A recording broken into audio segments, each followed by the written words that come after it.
Welcome one and all. It's time for an Age of Sigmar tournament report. Halloween Hammerdown from the TSN Arena, Stormcast Eternals. They're not quite the old Stormcast, they're not quite the new Stormcast. Some could argue those two things are exactly the same.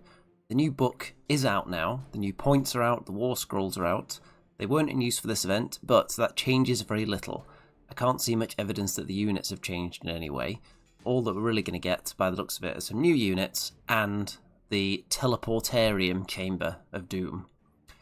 So, you can see that Bastian obviously features in this list, along with Yndrasta, and there are no dragons in it. So, controversial. We'll see how this goes, and I'll give you the thinking behind that list very shortly. There we go. So there is the complete list. Stormcast, 2,000 points. And let's pull this up on the Age of Sigmar app right now. The Age of Sigmar app, which is easier to use now than it used to be. Much easier to navigate. The rules are still a bit of a nightmare to find on there. The search feature on the rules isn't as good as it could be, perhaps. Some would argue. So, we've got the General of the Army, who is Yndrasta, the Celestial Spear. And in the General's Regiment, we have 2 Fulminators.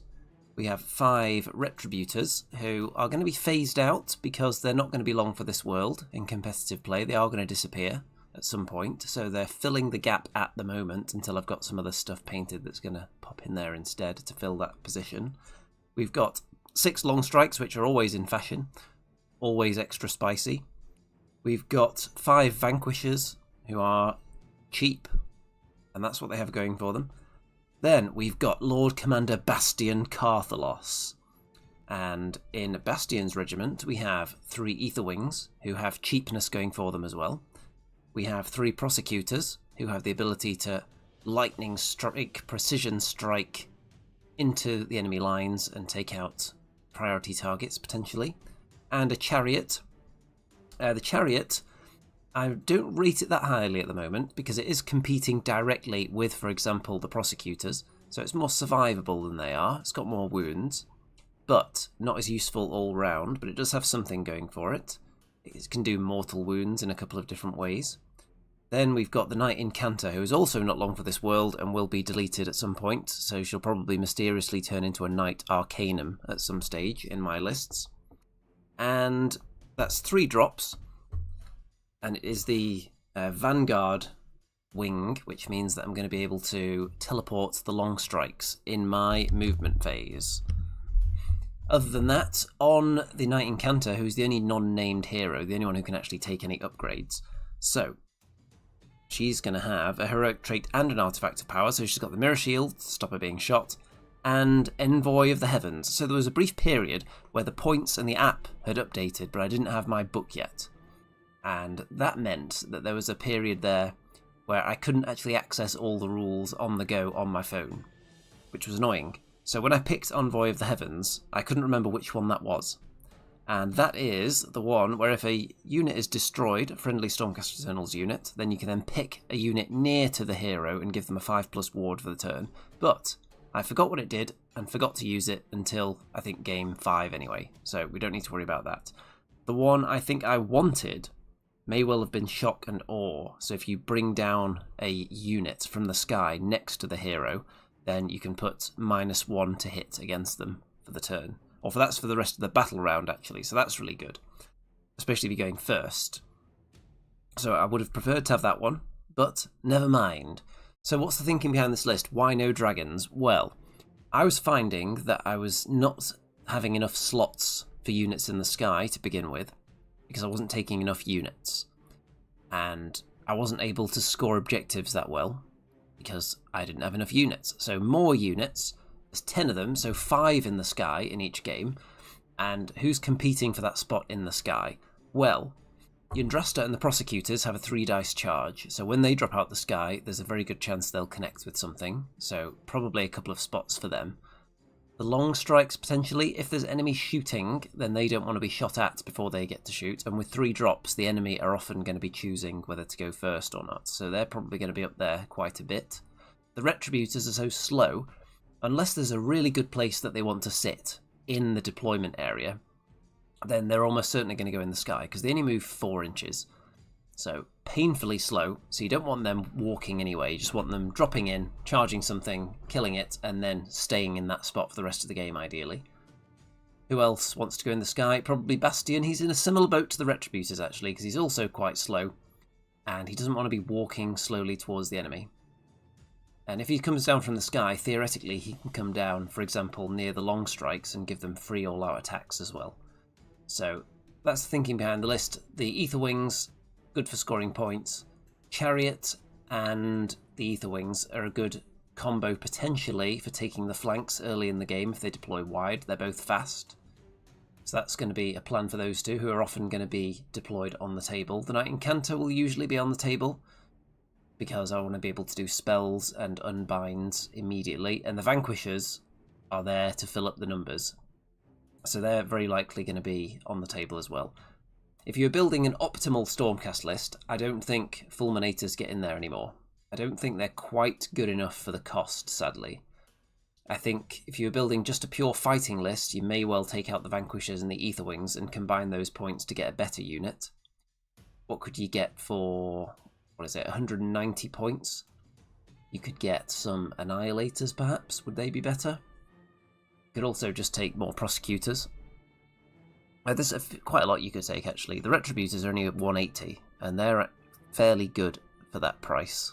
It's a shame they're being deleted, though. Long Strike's going to be able to murder any monsters, along with the Yndrasta. Monster Heroes, specifically for the Long Strikes. So any Monster Heroes, not concerned in the slightest about those. Pretty sure Long Strikes and Yndrasta are going to take care of those. Small Heroes, the Long Strikes can potentially get those, but if they're hiding very well and I have to teleport to get near them, maybe not. So the Prosecutors are going to be looking to charge into small crevices to get to those. Massive blobs of infantry, I think I might struggle with. If there's just massive amounts of terrible wounds, then, and by terrible I mean they don't have very good saves, so they're able to get lots of them because they're cheap. Because this army has a lot of rend in it, and it can put out high quality attacks, lots of rend. For example, the Long Strikes, -3 against heroes. Yndrasta doing like 8 damage in one go to monsters specifically, but against just big blobs of wounds, I don't know where all the damage is going to come from, because the actual raw output potential number of damage isn't as high as some other armies, but it is high quality wounds, so you'd think some of those are guaranteed wounds. So big monsters, good. Big blobs of infantry, not so confident about. And we've got some nice close-ups here. I shouldn't do a close-up of Bastian's face, really. You can see all the flaws in the paintwork at that range. Yndrasta. I don't know if I've run these two on the table together in quite some time, especially with no dragons.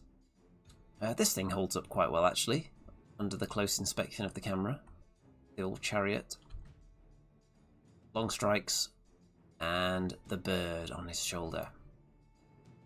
So, what are we doing in the first round? Well, let's pull up the Millarchy website, which is where the results for these games are kept, which is much better than BCP, by the way.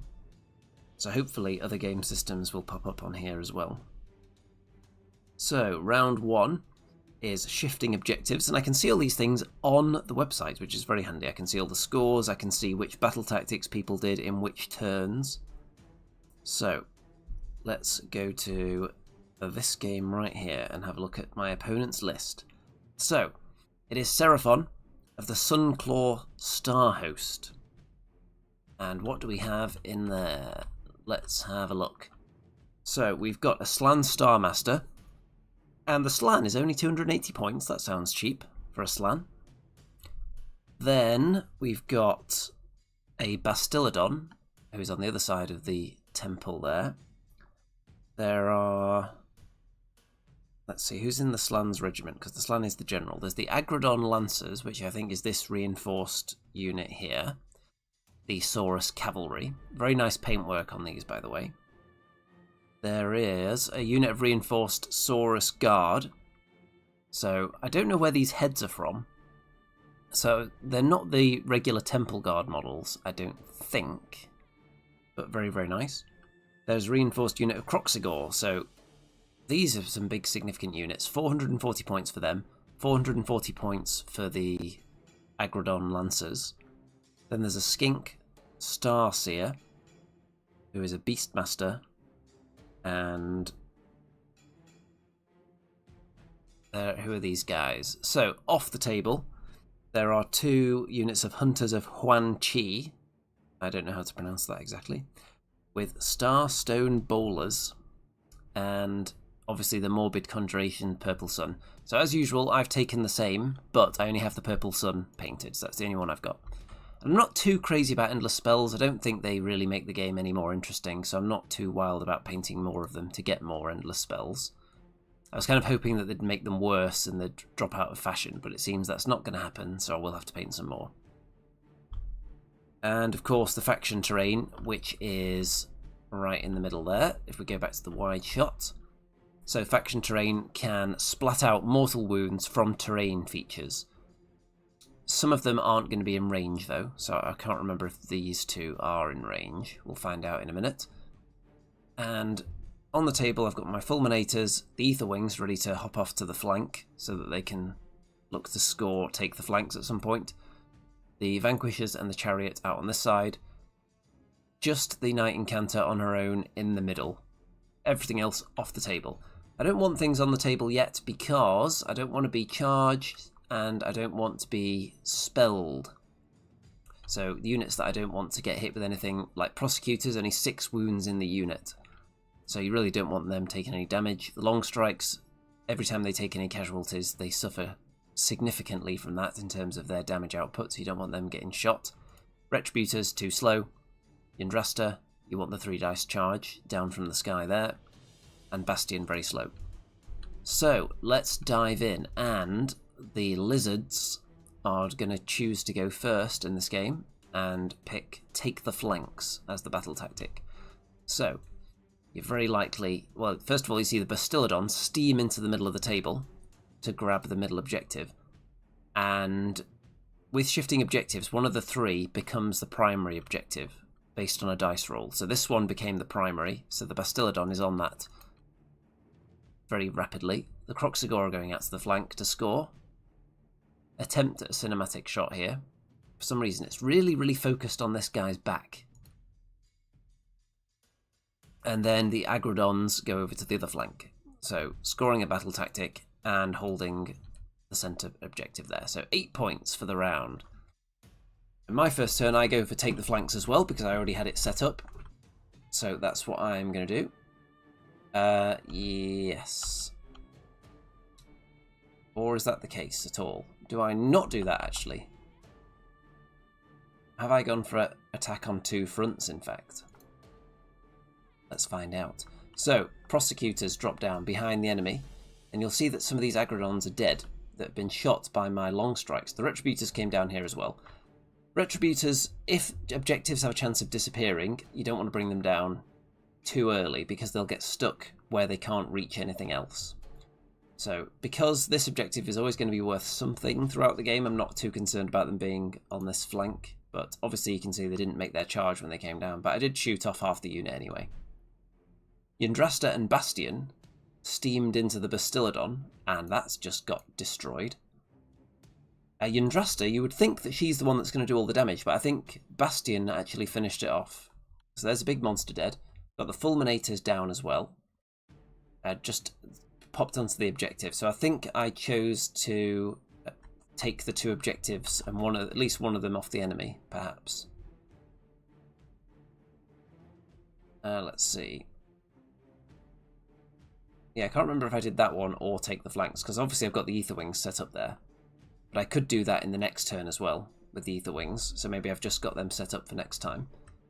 The Chariot hasn't done anything exciting, it was all the way out here though, so not really set up to attack. And killing things, the units that I want to kill, because the Slan can just bring stuff back to life, but only if it's a unit of multiple models like Sauruses or the Cavalry or the Croxigor. So focusing on the Bastillodon, that's the first thing I wanted to kill. Not just because Yndrasta is really good at killing monsters, but also because it can't come back. After that, I would like to ideally kill the Slann before I kill these other units completely. I'd still kill them if I had the chance, like if the Retributors had got in there, I'd be quite happy to kill that whole unit, and then a unit of 3 would come back. And it's a unit of 3 anyway, as it stands right now.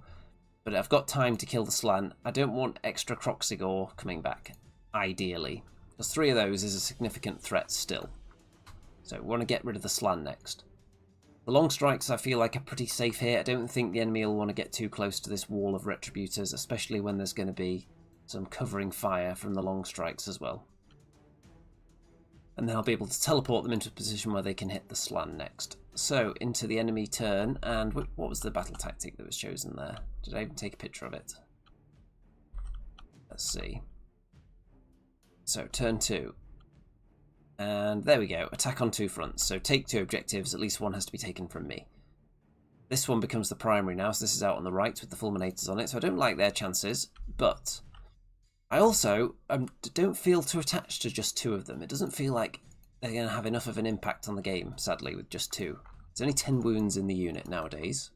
If anyone's watching this live, let me know, by the way, because YouTube Studio, there's a bit of a malfunction on there, and it's not actually showing me whether anyone's watching live or how many likes the video has yet. You can see they've had one comment from Dominic who says thank you for game 5. So spoiler alert, there is a game 5 coming up. The building doesn't burn down or anything after game 4. There is a full 5 games to be reported on here. So attack on 2 fronts. There's a purple sun up from the enemy and a grave tide. The Agrodons decide they want to go after the prosecutors, which is probably much safer than any of the other options, and the Kroxigor would like to kill the Fulminators. If you don't get charged by the Fulminators, you do limit their damage output a little bit. And these little dudes pop down behind, these are the Hunters of Huan Chi. They pop down behind the Knight Incantor, and I think I forgot she had Mirror Shield, but they don't kill her anyway, so we don't need to worry about that. They do some wounds, but they shouldn't have done because they shouldn't have been able to shoot her, but I forgot. Kroxigor into the Fulminators, Temple Guard into Yndrasta and the Purple Sun in there as well. Agrodons into the Prosecutors who failed their charge when they came down in the previous turn. You can see that both of my heroes there are down to 6 wounds each at the moment. All out defense on Yndrasta. And what's all this then? So, she only takes 2 further wounds from combat. She had an obscene amount of saves to make and barely failed any of them. She made lots of armor saves and then ward saves as well, so she did not die. And then Bastian and Yndrasta whomped back to just knocking this unit down to 1 model, which is the ideal really. On the one hand, it's not ideal because you want to get into different units and run away, but on the other hand, 1 model can't come back, so generally whittling them down to 1 is good. It depends whose turn's next though. If it's your own turn next, then they can't come back anyway. Kroxigor kill the Fulminators. Prosecutors are left down to 1, and the Agrodons are down to 2 in that fight. It's only 2 points for the enemy, because attack on 2 fronts was not successful. They were not able to take the objective off Yndrasta and Bastian, because there's only 1 of them left. So that's a failed battle tactic, and that's a significant moment in the game there, because I'm going next, and if you ignore that dice rolling tray, the Slann is out in the open with nowhere to hide. So I'm going to try and teleport my long strikes over there and shoot the Slann to death. And then hopefully next turn all I'll be worrying about is the Kroxigor. So into my turn 2 I go for Slay the Entourage, pick a unit of the enemy general's regiment. And that is, I think it was the Saurus Guard, the Temple Guard. Yeah, there's only 1 left, so I thought that was a pretty safe bet. So obviously they do kill them. And I put Finest Hour on Yndrasta this turn. You can't do it in the enemy turn, which would be a great time to use Finest Hour. We've got Josh in the chat who says, thanks for the game yesterday. Good evening. If you stick around and watch the analysis, then you can see if I've got any scathing commentary about your list or your tactics. That should entice you to stick around to watch. Okay. Long strikes, drop down, all out attack. Is it enough to kill a Slann? Yes, it is. So there's a dead Slann. And that means no units are coming back to life now. You can see that the Ether Wings are just hanging out on the flank, just waiting for their moment to score a battle tactic. And everyone else just spreads out a little bit. So a healthy turn of scoring, got 8 points. And you can see the last Prosecutor did die against the Agrodons, but there's only a couple left. And the Croxigor, and that's it. And the Skink. So there is a Wizard there as well. But I've only lost the Fulminators, one of whom could come back at some point, and the Prosecutors. So it's definitely swinging in my favour. The primary objective this time pops up in the middle, where my heroes are hanging out, waiting. And my opponent gets first crack at round 3 and goes for Reclaim the Realms. So have a unit in each table section. Wait a minute. That can't be right. Are there even 4 units left to do that? 1, 2, 3... Yeah, I suppose there's the little shooty guys down there. Yeah, that is correct. So the little skink units are going to be able to achieve that. So, Croxigor going for Yndrasta. Skink. So the skink actually manages to wound itself with a miscast, which is quite funny. And you can see the Agrodons are heading towards the long strikes. But I'm going to be able to covering fire against them. And you can see there a unit of skinks. The hunters, they're just hanging out in a table section because they want to be in there to secure that quarter for the battle tactic. And the Agrodons get shot with covering fire and get killed by the long strikes. Wow, wow, wow. Okay, Croxigor into Yndrasta. How's this going to go? All-out defense, obviously. This is the primary objective as well, so it's an important place to be fighting over. Well, they decide to split their attacks. And they pay the price, because Yndrasta makes loads of saves again. Bastian makes slightly fewer saves, so he's down to 1 wound. Yndrasta is down to 4, but then Bastian, of course, if he kills a model, jumps back up 4 wounds. Which he's done there, as you can see. So my opponent has not taken the primary, because both my heroes are still on there, so I still have enough unit strength in there to hold that area compared to the 2 remaining Croxigor. So attacking Yndrasta in this game has been a total disaster. So 1 point scored. Very disappointing for the Seraphon.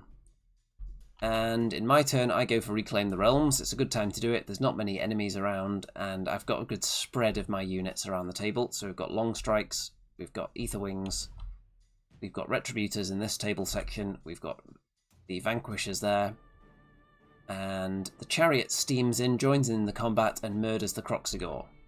And we've got a lovely upside-down picture, but I do get 10 points for the round. Very straightforward, holding all the objectives, scoring a battle tactic. My opponent goes first in round 4, goes for Take Their Land, which will be accomplished by these little fellas down here, the Hunters. Not much I can do about it. And that's going to get 4 points. There's no way of taking the objectives off me really now with these guys. And then into my turn 4, I go for Caesar Centre, which is pretty impossible to fail, so I just leave these 2 units there. Everyone else starts chasing the skink down, and he actually gets killed with shooting, so I don't even need to charge him. The long strikes teleport. So, hold on. What were the long strikes doing? Did they all get killed? They may have all got killed by the Gravetide. So then I had to bring a fresh unit in, I think. So a fresh unit down here. Then they shot up 1 unit of Hunters, but there's still 1 left in it. So, big score for me. Easy battle tactic. Easy to just sit on the objectives now. And another priority roll goes to the Seraphon, though. So slay the entourage. Pick a unit in the enemy general's regiment. And is anyone going to get killed? We've got a Gravetide versus Ether Wings. We've got Hunters versus Long Strikes. So actually, no, this isn't a fresh unit. I was able to teleport away from the Gravetide. Bastian gets into the enemy temple, just starts uppercutting it with his hammer, and destroys it. So that hammer knocks down the entire pyramid, which is quite funny. I think you'll agree. So most of the lizards are dead. There's not really much going on that's in any way threatening. We've got Michael in the chat. Good evening. Greetings from Germany, I see. I do have some knowledge of German, not a great amount. I do know some exciting words such as Schmetterling and Krankenwagen, which are two of my favourites. Okay, in my turn, take their land. Nice easy one. Can't possibly fail. I'm already on all the enemy's land anyway, so just take a piece of their terrain. Very straightforward. Score another 10. Big score for the Stormcast, and not a very big score for the Seraphon, unfortunately for them. So, let's just navigate back through the malarkey page here. So, in round 1, that gargantuan win for the Stormcast Eternals is a mammoth 48 points to 15. So that is quite significant. The way these events are scored, I think it's purely on wins first, and then in the event of a tie on number of wins, then it goes down to the victory point differential. So that's quite a big amount of a victory point differential I've managed to build up there in round 1. And a good solid win. The list did everything it was supposed to do.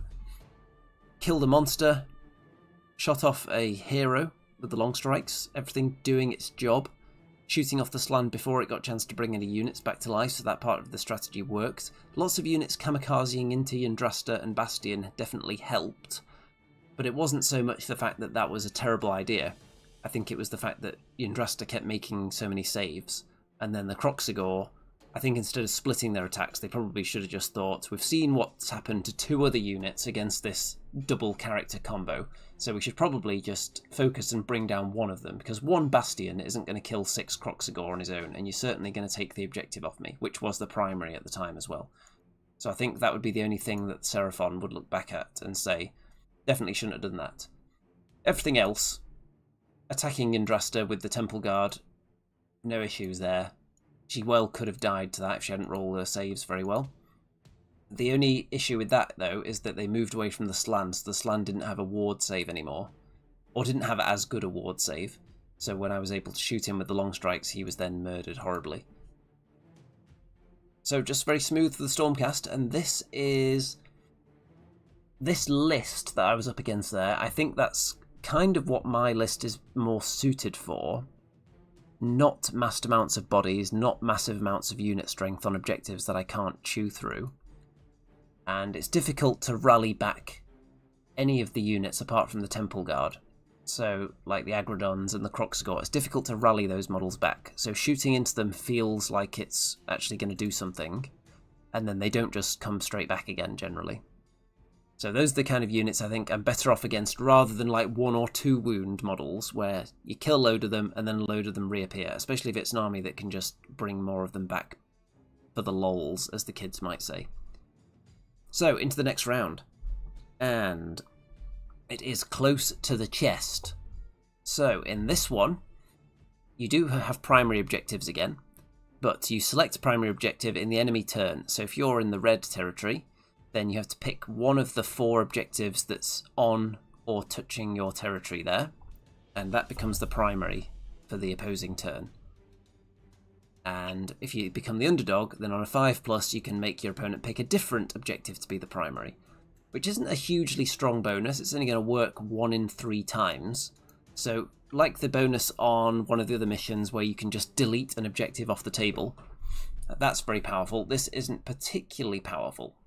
It's usually going to be an area of the table that you don't want to go into rather than just one objective. So if you pick the most optimal one and your opponent makes you switch it to a different one, then often the one next to it is still going to be quite well defended anyway.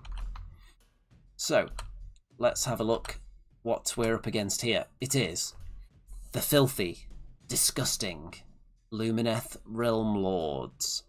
And by filthy and disgusting I actually mean very squeaky clean. They even bring their own waterfall, just in case they do happen to get some dirt on them, they can quickly rinse off. So, not much actual physical filth on them. Is there any filth in any way at all? I'll let the audience be the judge of that. So, here is the list, which I'm pulling up right now. So, it's the Hurricane Temple. There is... see, it's the Law of Heish spell lore, Morbid Conjuration, which seems like the one almost everyone's taking at the moment. So there is Severeth, Lord of the Seven Wind, who is in there somewhere. I would have to remember who that is. Then there is Hurricane Spirit of the Wind and Hurricane Wind Chargers. So that's the General's regiment. So the Wind Chargers are here. Regiment 1, there is Elania and Elathor, who are, I think, these two here, which is one model with one perched on the other sword hilt. So, or is it the hilt or is it the pommel? Part of the sword is being stepped on by the other model in there anyway, so it's 2 on one base. Then there are, well, there's one unit of sentinels there, reinforced to 20, so that's a significant unit. Then there's a, is it Sinari or Skinari Caligrave, who is in here somewhere.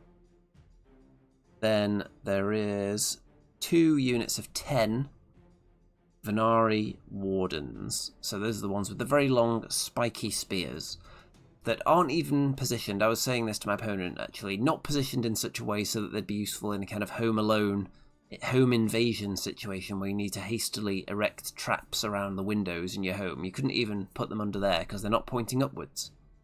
So not only that, but you also poke the enemy in the face when they try and push the models closer. So it wouldn't be like miniatures companies to design models that actually fit on their bases, so I wouldn't expect that level of madness. But maybe the poses could have been tweaked a little bit so they don't fill up literally 3 or 4 times the space that their base is supposed to. Just a thought for GW there. So we've got these two who are quite fast, can get around the place. They'll shoot you. And there is no Teclis in this list though. But apparently he is still pretty good. Didn't hear any bad mouthing of Teclis. Some nice close-ups there. So these are obviously very nicely painted. And there are the endless spells. Obviously less limited than my selection of endless spells since I've only got the purple sun painted. You can see I've got the chariot up there on its own. I've got the knight incanter down here with the fulminators. The ether wings ready to swoop in that direction, ready for battle tactics. And the vanquishers just hanging out here to make sure no one comes and takes this objective if I make this the primary. And I am going to have the first turn. And let's see, so we were both 3 drops, and I think I got to put something down first, so I choose to go first, because here's my plan. I don't think I'm going to chew through all these models, because they're going to have all kinds of ward saves going off on them. And how many are there? Like 40 infantry? That's too much. I'm not going to be able to kill all of them. So, I'm not necessarily going to try to kill all of them. What I'm going to try and do, because there's so many objectives all over the place, that suits me fine. The enemy would probably prefer to stay together in one big bundle so they can use buffs and such, and maybe just spring out, do something, and then spring back into formation again in this castle. So obviously, from deploying that way, that gives me the impression they would like to remain that way for some reason, so probably buffs. If I can pin them in that position, then that's going to really limit how much they can score. So if I can get in there early, the things that are more killable, some of the units on the outside, get stuck into them, get into combat, and try and pin everything else back for as many turns as possible, and then limit which objectives they can reach. So that's the goal. And if I attack down the flanks, then this one, I don't think I'm going to be able to get this objective too easily. Right down the middle, and I've only got a narrow space between those 2 pieces of terrain as well. Not going to be able to fit a huge amount of units down there. It's going to get quite congested, because if you want to land 9 inches away from the enemy, that's only that area there you can land in, and there's fulminators coming this way as well. Whereas, for example, on this flank, 9 inches away from the enemy, you've got a really wide section there that I could land in. So that's the plan. Pin the Lumineth back, and hopefully don't run out of units before they break out of the pin, because I'm not going to kill all of this infantry. Let's see what I can kill anyway. So, take their land, and I choose to take these woods, which are over here, because the enemy are nowhere near, and I feel confident that they're not going to rush out of their formation because of the buffs. So, taking these woods, brought down the prosecutors there to hold it, so the retributors could attempt a long charge. I say long, but it's 9 inches, so it's not that wild. They fail anyway. Yndrasta and Bastian drop down on this side. The long strikes drop down and start blasting. Yndrasta gets into the... Is it wind charges? Is that what they're called? Yeah. So she gets in there, kills a load of them. That's good. The Retributors fail their charge. Fulminators went up and attempted a long charge as well, but they failed theirs. But in general, I think that's a decent start. That's pretty much what I want to do. And now the fight is taking place in this sort of area. So the enemy automatically now quite a distance from these three, certainly, and this one, there's a bit of a barrier to entry there as well, because I've got Bastian, the Chariot, Yndrasta's right there at the moment. So if I can build a wall there, hopefully I can lock the enemy into this small box and limit their scoring.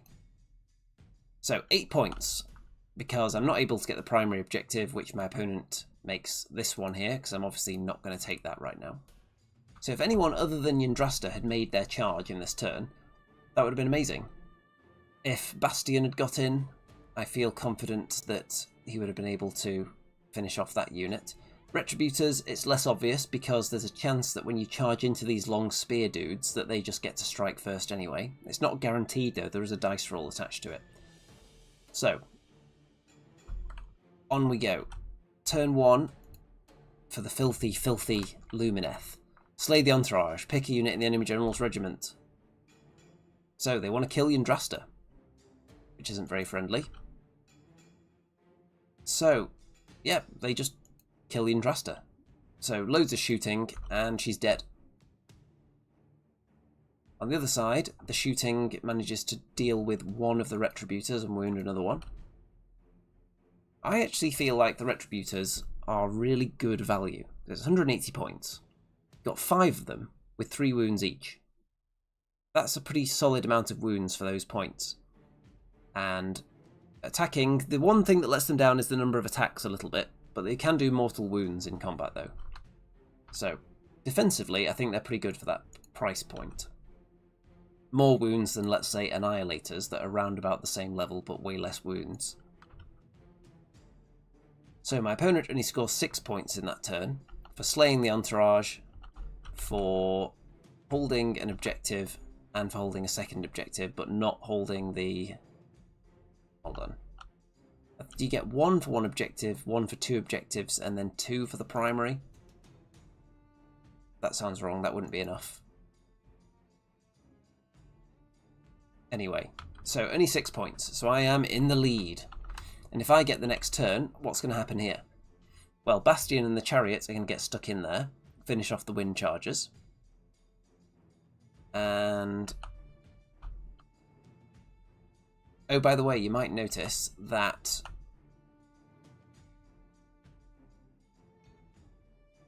one of the units has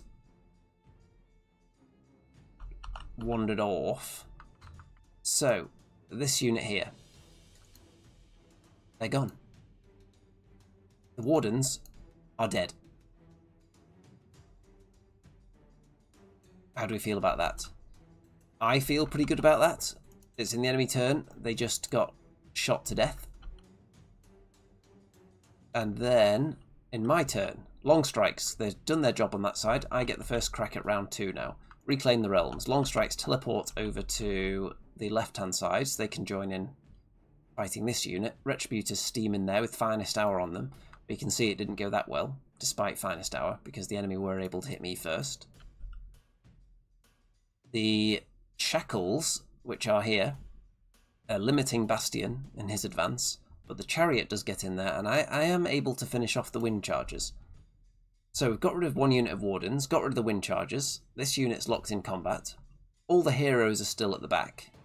The Sentinels have been whittled down by my shooting from my long strikes. And I've got a purple sun off in the middle as well. The 1 remaining Fulminator, I think the Fulminators took the covering fire from the Sentinels in this turn. I think they were the closest. Or was it last turn we lost a Fulminator? Let's have a look. Yeah, it was last turn. So, 1 Fulminator down. Okay, so I'm still happy with how this is looking. And the Chariot is right in there in the mix. and I managed to score another 8. So let's have a look at the wide chart I've got here and look at the state of play now. So Bastian is still up with 7 wounds on him, so he's still very healthy. 1 Fulminator's alive. I've got 5 long strikes left here. So I think it's pretty much working exactly how I wanted it to, this plan, so far. It's just a matter of whether my units can survive long enough now to keep this very dangerous blob pinned, because there's some very powerful heroes in here. The Chariot's only got 2 wounds left, so that's obviously going to die. But I've tried to pen them in as much as possible, because these 2 can fly, so they've got quite a good distance on them. But they can't necessarily fly straight towards this objective. That's why we've got a purple sun here and the Fulminator, to make sure the enemy can't land within 3 inches of them. So they would like to be able to, if for example I made this the primary objective, one of them could fly and maybe land about here. But now they can't, because I've got things there that they can't land that close to. So we want to keep them away from this area at all costs, keep them penned in as much as possible. Just whether my units can hold out now. So it's going well so far. Chariot's dead now though, into the enemy turn. There is a grave tide hanging out there as well. And the 2 flying people, I can't even remember which one is which. Is Severeth the orange one? And the other one, which hero is that? Is that just a Caligrave, which is 160 points? Anyway, so this one is the 2, the Elenia and Elathor. So you can see Bastian's dead, got shot to death by sentinels. So what I'm noticing is that whenever the enemy decide they want to kill something, it's gone. Because there's so many shots from these, and they're so good. And these 2 are good at shooting as well. Lots of dangerous shooting attacks. The Gravetide gets into combat with the Purple Sun and the last Fulminator. And these 2 decide they're going to attack the Knight Incanter. So the idea to pin them back is all very good in theory, but when they manage to move all the way down here from right at the back, then it's not ideal for the Stormcast. But this one was the primary, which obviously they're not going to be in range of yet. But I am running out of units now, sadly, and you can see the long strikes are down to 2 models as well. So suddenly, it's not looking so good. Knight Incanter's dead, so I've got no heroes left. Purple Sun is gone now as well, as a result. So, what have I got left? 5 Vanquishers on an objective, 2 Retributors, who do, I think they finish off the unit there. So I think they're all gone, but the Sentinels are still there. I've still got Prosecutors, Ether Wings for battle tactic purposes, but one thing I'm noticing as I'm trying to pick battle tactics for each turn, the Ether Wings existing may actually be a hindrance occasionally, because sometimes you want to take the battle tactic where you have 2 units fight and no units die. If you have Ether Wings, it's very low investment for the enemy to kill them. So if you leave them in position where they can be shot at with covering fire, for instance, or countercharged, then you're certainly giving up a battle tactic. So you do have to be careful with them and make sure they're not a liability for that battle tactic that they're in the list for. So another 6 for the Lumineth. So I'm still in the lead. And I've got first crack at round 3 as well. So slay the tyrants. And I want to slay, I think it's just any enemy hero in combat.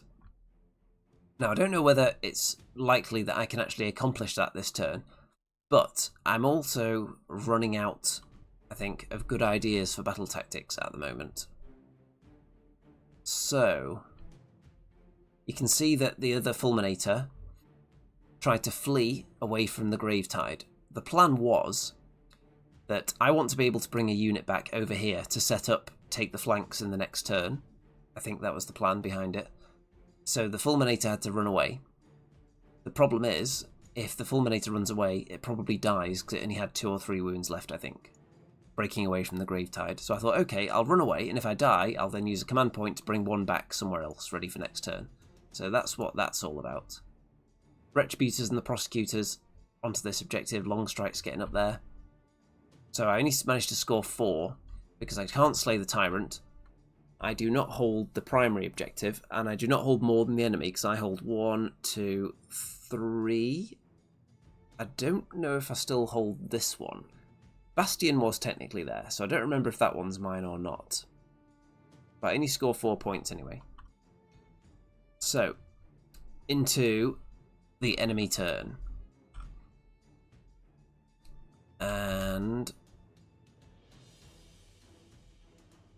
let's see here. So you can see that these flying characters, who I'm not overly familiar with, I think this is the first game I've seen these two. One of them is gunning for the Ether Wings, one of them is gunning for the Vanquishers, because there are obviously objectives there. So in this turn, I made the central one the primary. Now my thinking was, if they abandon it, then they wouldn't score. But that's obviously flawed because they're already standing on it. So that was just a mistake there. So I was thinking, if I pick that, one of them will have to stay there to make sure they take it. But I was thinking in terms of, I'm activating that objective, which obviously isn't how it works, because all the objectives are already active. So it didn't really do anything making that one the primary, because they already have it. So really, I probably should have made it this one, because the 5 Vanquishers are going to be tougher to shift than either nothing or 3 Ether Wings. Or I could have made it that one, but I think they could just walk straight onto it anyway. So this one would have been a better choice. But you could see what I was thinking there. It just wasn't logical within the rules of Age of Sigmar. So let's see if they managed to get in there. Attack on 2 fronts was the battle tactic, which you can read upside down if you're particularly talented. Let's see who gets in. Or who wants to get in. So we've got a Gravetide and a Purple Sun hanging out here next to the Retributor. This one is just tagging this objective, I think. But these guys are currently worth 5 because they've got a standard bearer. This one does get into the Ether Wings. And yeah, doesn't even kill them all, which is quite funny. So my opponent does score 10 for the battle tactic, attack on 2 fronts, took some objectives off me, took 2 objectives, so this one was taken and this one, so this one didn't even need to be taken. You can see that the Fulminator's taken some damage as well from a bit of shooting from these two. Okay, I get first go at round 4, and spoiler alert, it looks like I'm only getting 2 points. So take the flanks is what I chose, and that does not happen. Because the Ether Wings are gunned down, I think, by... what's the name again? Severeth. There you go. Ether Wings are killed. Vanquishers are still kicking though. The Fulminator did his part of the job, hanging out up there, ready to score, but the Ether Wings couldn't get far enough away, so they ended up getting slaughtered. So, failed the battle tactic, but still in the game. My opponent is now hiding in the corner, so I'll take that as a moral victory. And then scores 8 for that round, so it's slowly slipping away from me now these last couple of turns. It was obviously paying off at the start when I had the enemy pinned back. I was scoring big, my opponent wasn't scoring particularly big. But once my units started to fall, it's all toppling down. But I do get to go first in round 5, so let's see if I can do not waver and fight with 2 units and no friendly units die. So the Fulminator gets into the... what's the name of the twins, as they were referred to? Alania and Elithor. Alania, Elithor. And the Vanquishers get into... this one's not Severeth, so this must be just the Caligrave. So, Finest Tower and a lot of defense on them to try and keep them alive. The Fulminator was able to kill that hero with quite a long charge, I think. And that gets me a battle tactic. So I'm actually able to score some points in the last round. My opponent goes for Seize the Centre, which is going to be very easy. Wipes out most of my stuff, if not everything. And then scores 8 in the final round. So I was able to score 6 in my last round, which kept it very respectable. And let me pull up the page here. So it was round 2. Let's see, which table were we on at this point? We were on table 1, so sailing high. But unfortunately, it was 38 points to the Lumineth, 28 to the Stormcast. So kept it to 10 points. And I feel like the overall idea for the strategy was fine. There's probably a few things I would do differently, just from now being more familiar with all the enemy units and what their strategy was likely to be. But in general, I think it had a lot of elements that my army's going to struggle with. There were some really big units there. And my army also doesn't like ward saves, because you're just shutting down some of my really good high-rend attacks with those ward saves. And That's not nice. So let me know in the chat or in the comments, how would you go about tackling a list like that with the Stormcast? What units would you like to have in the army for dealing with it? And on to the next round, Battle for the Pass. So you can see we've got 4 objectives. And the one of them that's entirely inside your territory is worth 5. So if you want to score maximum, you have to take the enemy's home objective. And we're up against the Gits. So let me pull up that list now. So I'm still quite high on the leaderboard at the moment. Going to pull up the Gits list here. So it is the Squigalanch, which if you hadn't guessed just from seeing all the squigs, surely you should have known by now. Okay, so what have we got?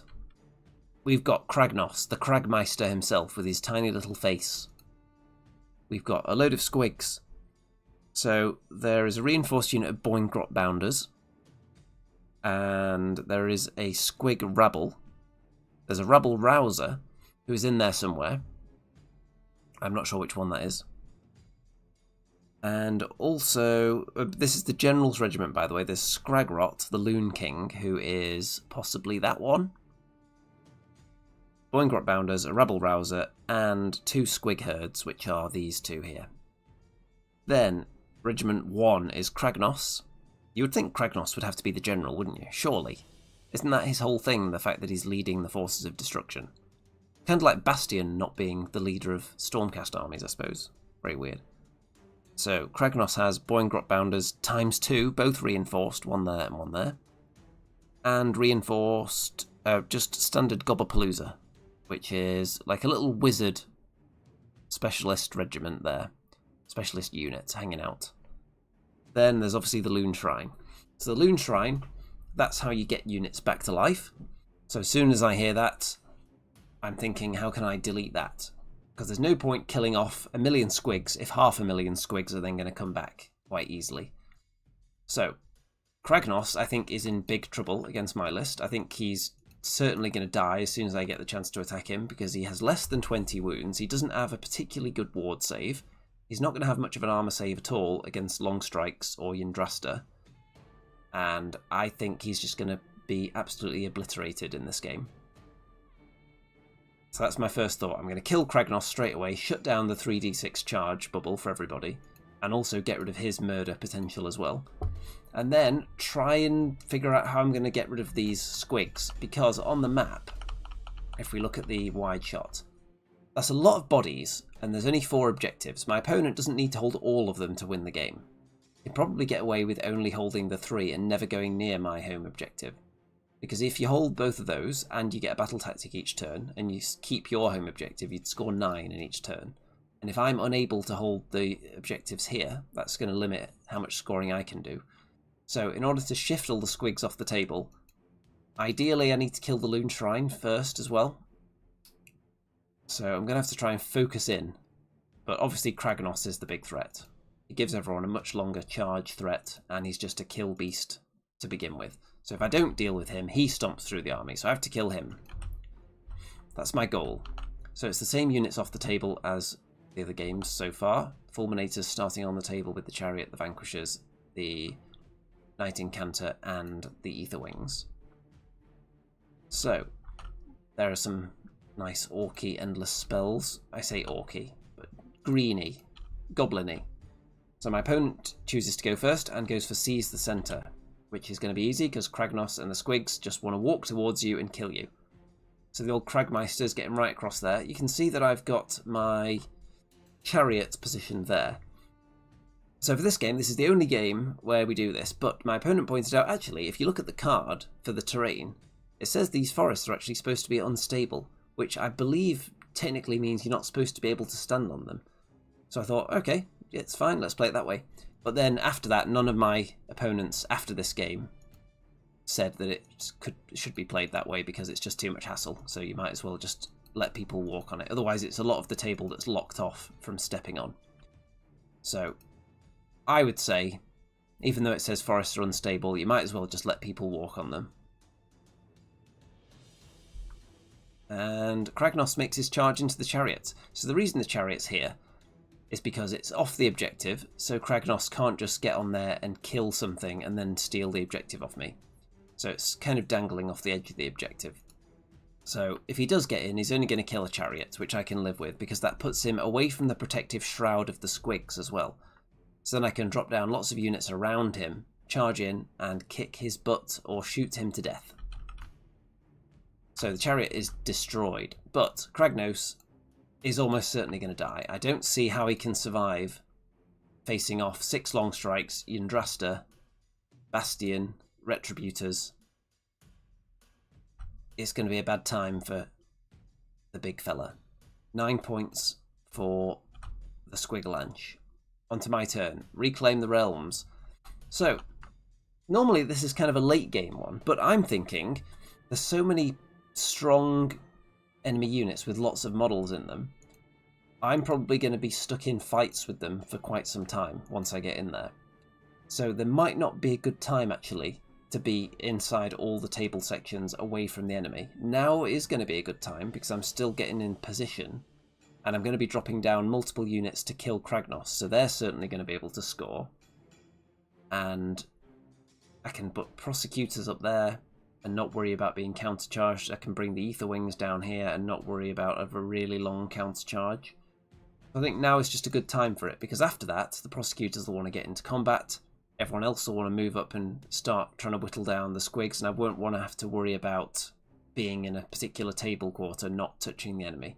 So I think now is the time for it, against this particular army. So, Fulminators with Finest Hour are going to try and kill these Bounders. Yndrasta drops down. With all-out attack on her, Prosecutors in the corner. Long strikes there, and Bastian doesn't make his charge. Yndrasta does. Kragnos is dead. So Yndrasta stabbed Kragnos in the face with her spear. After the long strikes did some wounds to him as well, and he's just dead. And I may well be sacrificing Yndrasta to all of these units, but I think for the price of Kragnos, I think that's a good trade, because he's about twice the price of her, I think. So, for trading Yndrasta and a chariot for Kragnos, I think would be a fair deal. And she may well survive against this lot. You never know. You can see here that the Fulminators did not make their charge. The Retributors haven't come in yet, because they're going to be a unit, ideally, I want to be charging onto the enemy home objective. And at the moment, the enemy can't afford to leave it unguarded, because I've got still those Retributors in the sky. If they came down, then it's only the long strikes that can teleport on a 3+. Everyone else is playing by the rules and can't teleport around or zap in from the sky. Until one of my units dies, then I can bring a fresh one in. So, the enemy have to leave back some of these dangerous units. And now the goal is, how can I kill off 3 units of Boingrot Bounders? It's going to be tricky, but the Prosecutors are going to try and kill the Loon Shrine if they get the chance. That's why they're thinking that this is a good place to be. If I can kill the Loon Shrine, these units won't come back if I kill them. So I score 7 points, because I don't hold as many of the objectives. I hold this one, but not that one. So I will be the underdog. But Kragnos is dead, so can you really be the underdog under those circumstances? My opponent goes first in round 2, take their land, and wants to take this bit of woods, which is going to be very easy, because the Bounders can get there with lots of unit strength, and I can't do anything about that. We have another unit there as well. They all want to get in and kill Yndrasta by the looks of it. So, the third unit of Bounders going after the Fulminators. Then Yndrasta is down to 6 wounds, you can see, from some kind of shooting or spell. My covering fire from the long strikes kills almost an entire unit of Boingrot Bounders, which is great. The other unit gets into Yndrasta. The unit of only 2 decides to go for the Retributors, so they can reach over the top and punch the long strikes. What this does, it means that I'm really tempted to use the Retributors to go first when I get the chance for my first activation, because if I don't kill them, 2 of them could definitely mess up an entire unit of long strikes, because they have a lot of attacks, so I'm going to have to kill them before they strike, because the ones fighting the Fulminators would probably want to go before that, and the ones fighting Yndrasta definitely would, because if she kills half that unit, suddenly their chances of killing her drastically go down. So, Yndrasta taking more wounds. Fulminator's taking wounds. Yndrasta gets killed with all-out defense. That didn't help her. Then the Retributors clear out these two to keep the long strikes alive. I think some of them took damage from the kind of impact hits that the squigs do. And the Fulminators got killed as well. So, Kragnos is down. One unit of Bounders is down. I've lost Fulminators, Yndrasta, and a Chariot. How do I feel about that trade? In terms of this mission, not very good at this point, because I'm seeing a lot of bodies still in there.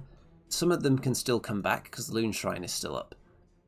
And I don't see how I'm going to catch up by scoring objectives now. I need to get onto the objectives first of all. So, I'm going to have to try and target the enemy home objective, because that's worth more. And the enemy have pushed up a bit from there as well, and the really most dangerous units, the Bounders, are nowhere near that. So, we'll see.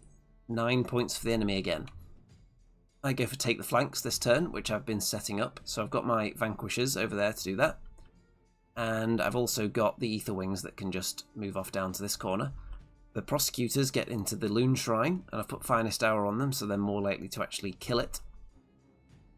And Bastian moves up. The Retributors move up as well. The Long Strikes also move up. The Squigs move away from me, so I can't get much successful shooting in, sadly. And I only score 5 points. So I'm only holding my home objective now. So it's not looking great scoring-wise. And I'm kind of being funneled through here since we decided that you can't end your move on this terrain. Turn 3. So, I decide that if I don't take... Well, you can see here, actually, that the Prosecutors did not kill the shrine. So, if I let the enemy go next, a unit of Bounders is probably going to come back. And at that point, I think I'm just going to lose, because I don't think I can clear out the bodies off those objectives fast enough to take them. So I need to take the double, so I can kill the shrine before they get a chance to bring units back. I can teleport the long strikes over here, start shooting up this unit, and start working towards taking the home objective that only has regular squigs on it at the moment. And the Bounders don't want to move, because then I can snatch the flank objectives. So I do take the double, so no battle tactic this turn, but I think it's important, because I think if I give it away, what happens? We get a load of squigs flying into our faces. They probably get in, and even if they don't kill Bastian, they would certainly kill the long strikes, maybe the Retributors as well, and if those two units die, that would definitely be game over. And also a unit would probably come back to life before I get a chance to kill them with the Prosecutors, before I get a chance to kill the terrain. So I think I have to take it, sadly. So Bastian steams into some squigs with all that defense on him and gets killed, even though they're not charging. The long strikes teleport over there, shoot up a load of squigs from this unit here. The one Fulminator comes back to life and charges in there.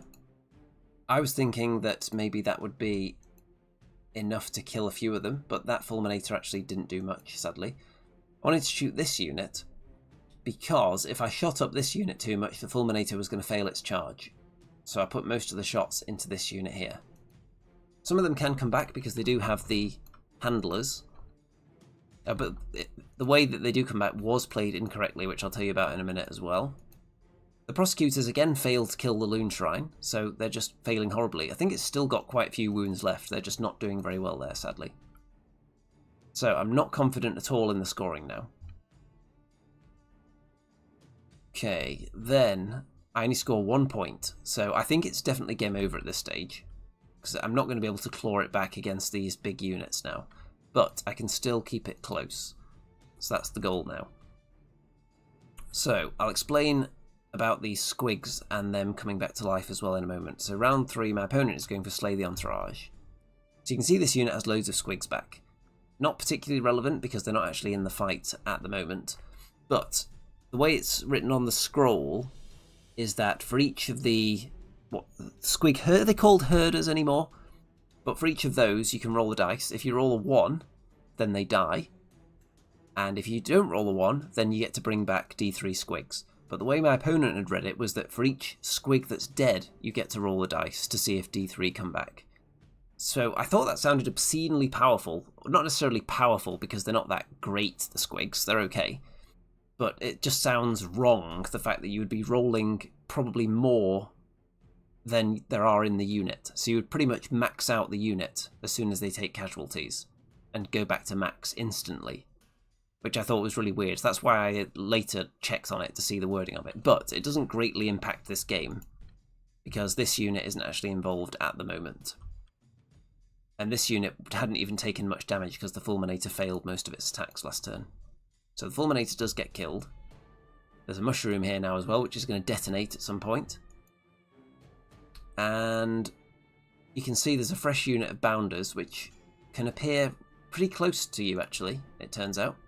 So this Loon Shrine brings them back because 2 rounds of combat from the Prosecutors wasn't enough to kill it. Also, one thing I forgot, which also didn't affect the game because I rolled so badly, but the Prosecutors, because it's terrain, they can move away from it and then charge into it again and thus get their charge bonus when they fight it in the next turn. So I forgot to do that, but it made no difference anyway because I failed with most of their attacks. So I wouldn't have killed it regardless. Michael says, on my last tournament I was able to win against Lumineth with 2 units of reinforced Paladors.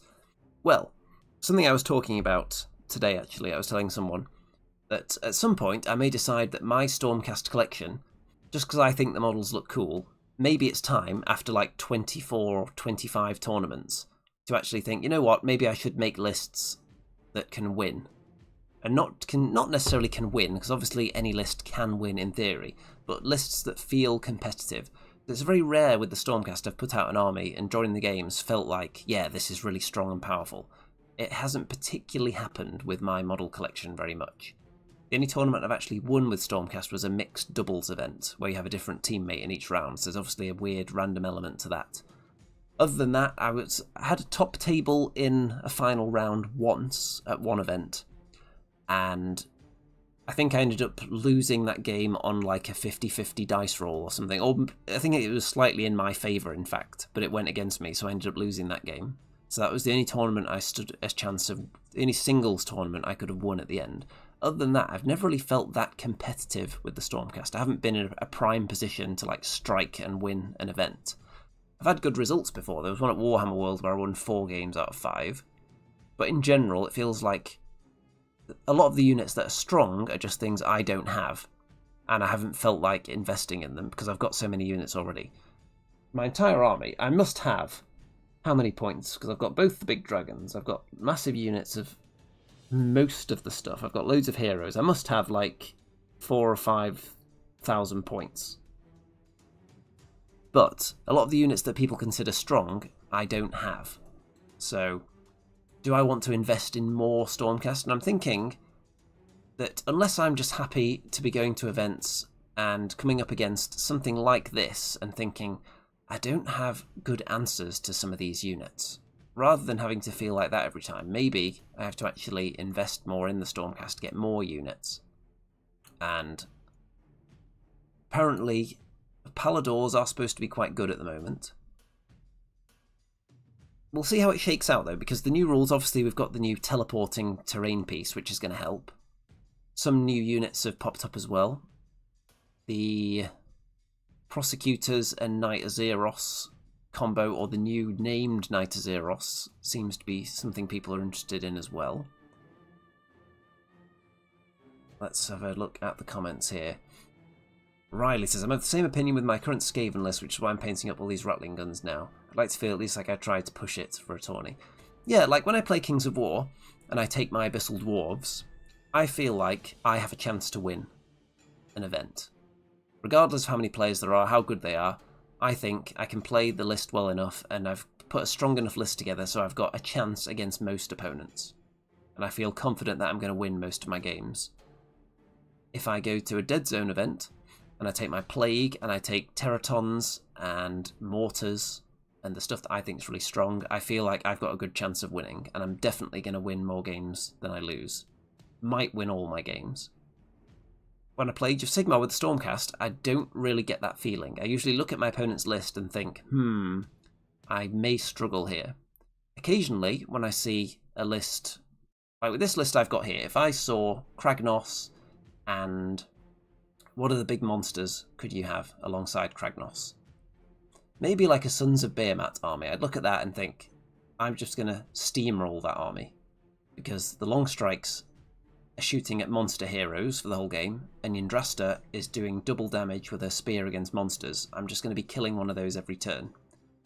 And would just wipe the floor with them. If up against Bloodthirster list, where you've got like 3 or 4 Bloodthirsters, I think my list would do well against that. Big hero monsters, I think I can just kill them all. But big blobs of infantry, I don't feel like my current model collection has a lot of answers to that. So maybe I need to actually invest more in the Stormcast to make them more competitive. We shall see. I do have other units available, but they're kind of more of the same. I've got the Questa Soulsworn that aren't painted yet. I don't think they offer much that I'm not currently getting out of, let's say, the Retributors, or I could get out of Annihilators. I don't think they are really a huge departure from that, because I already have ways to score battle tactics and teleport around without them. So I don't think their damage output is anything too wild. Let's see, Michael says, I ended the tournament in 5th place, final game was against Stormcast. Knight Zephyros with Mirror Shield is really nice for battle tactics. That is true, Knight Zephyros I do like. I couldn't fit it into this list because I wanted a spellcaster. So I had to put the Knight Incanter in there. But the Zephyros I do like. Especially if you take the heroic, what's it called? The ability that I didn't use in this list. The one that means when you drop down a unit next to them from the sky, it's -1 to hit against them.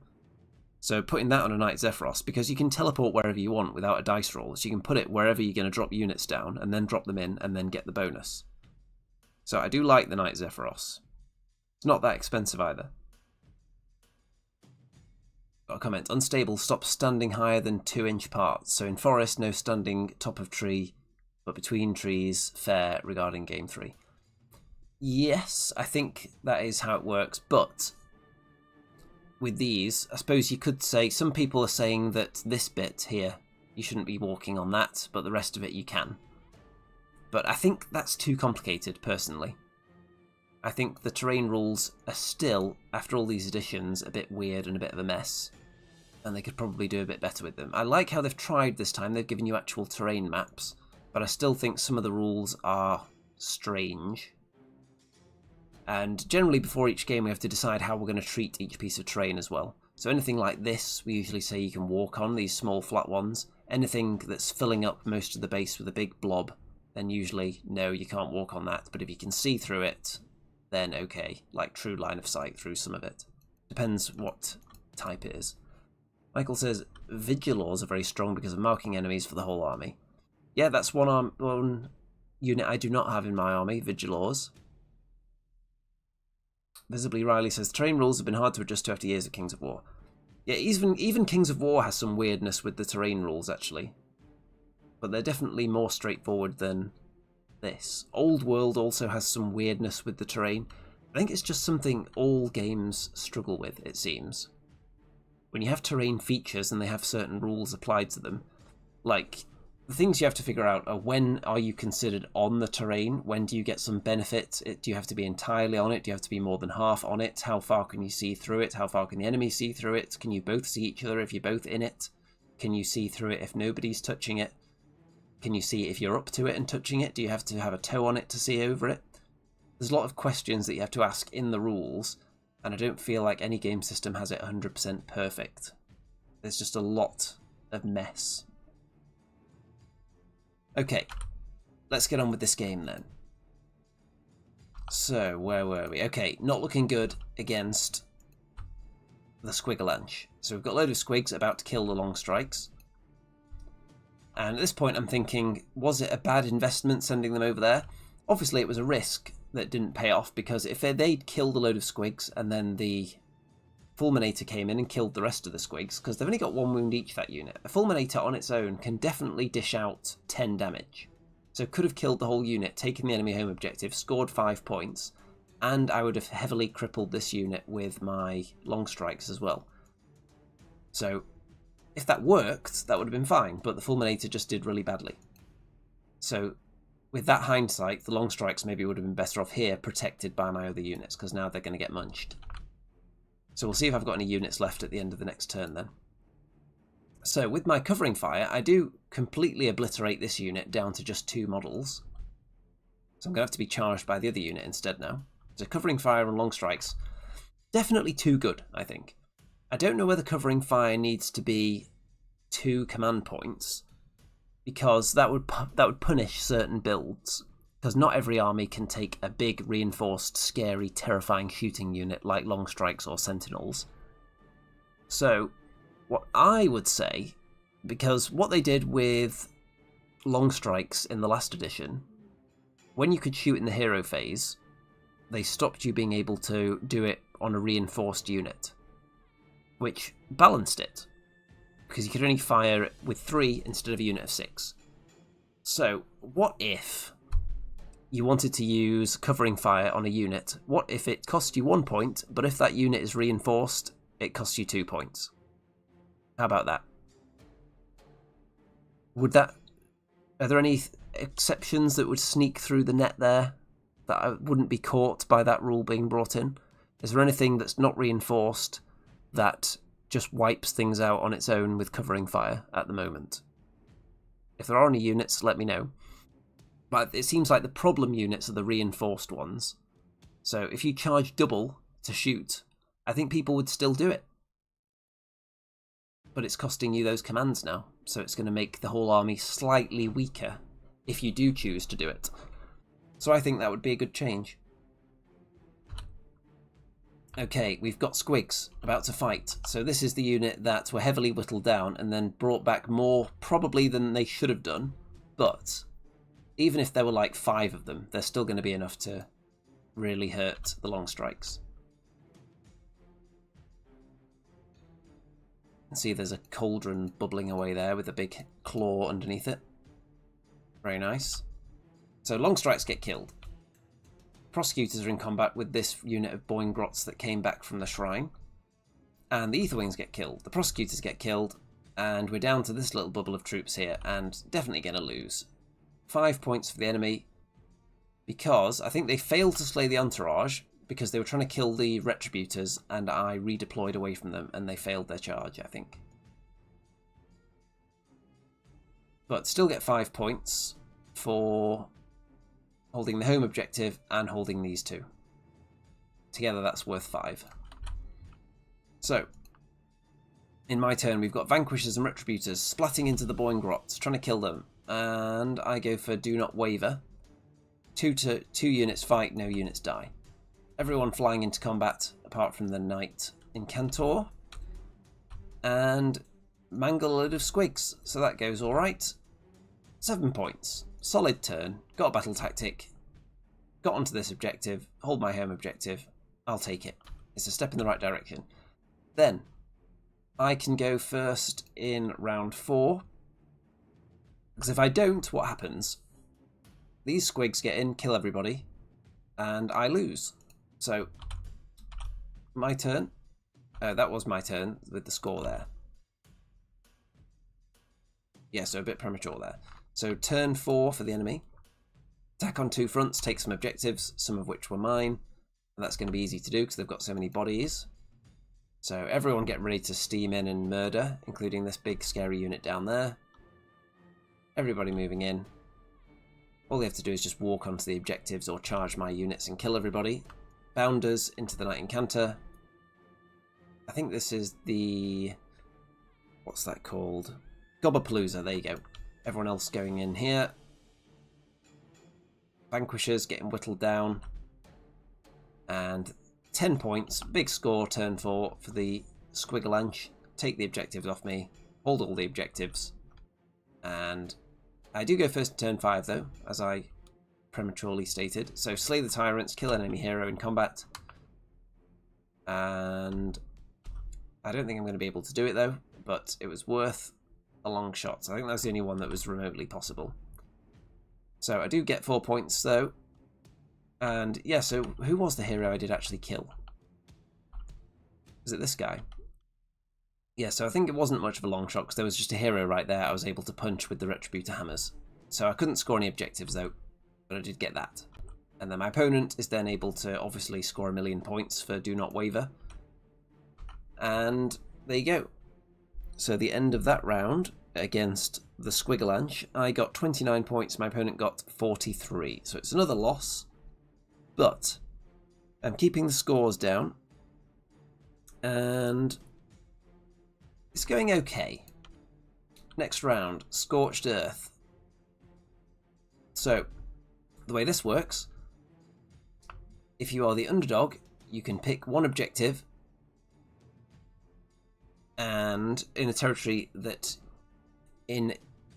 so the underdog can pick one objective in their own territory that they control, and you can subtract 5 from the control scores of enemy units contesting that objective to a minimum of 1.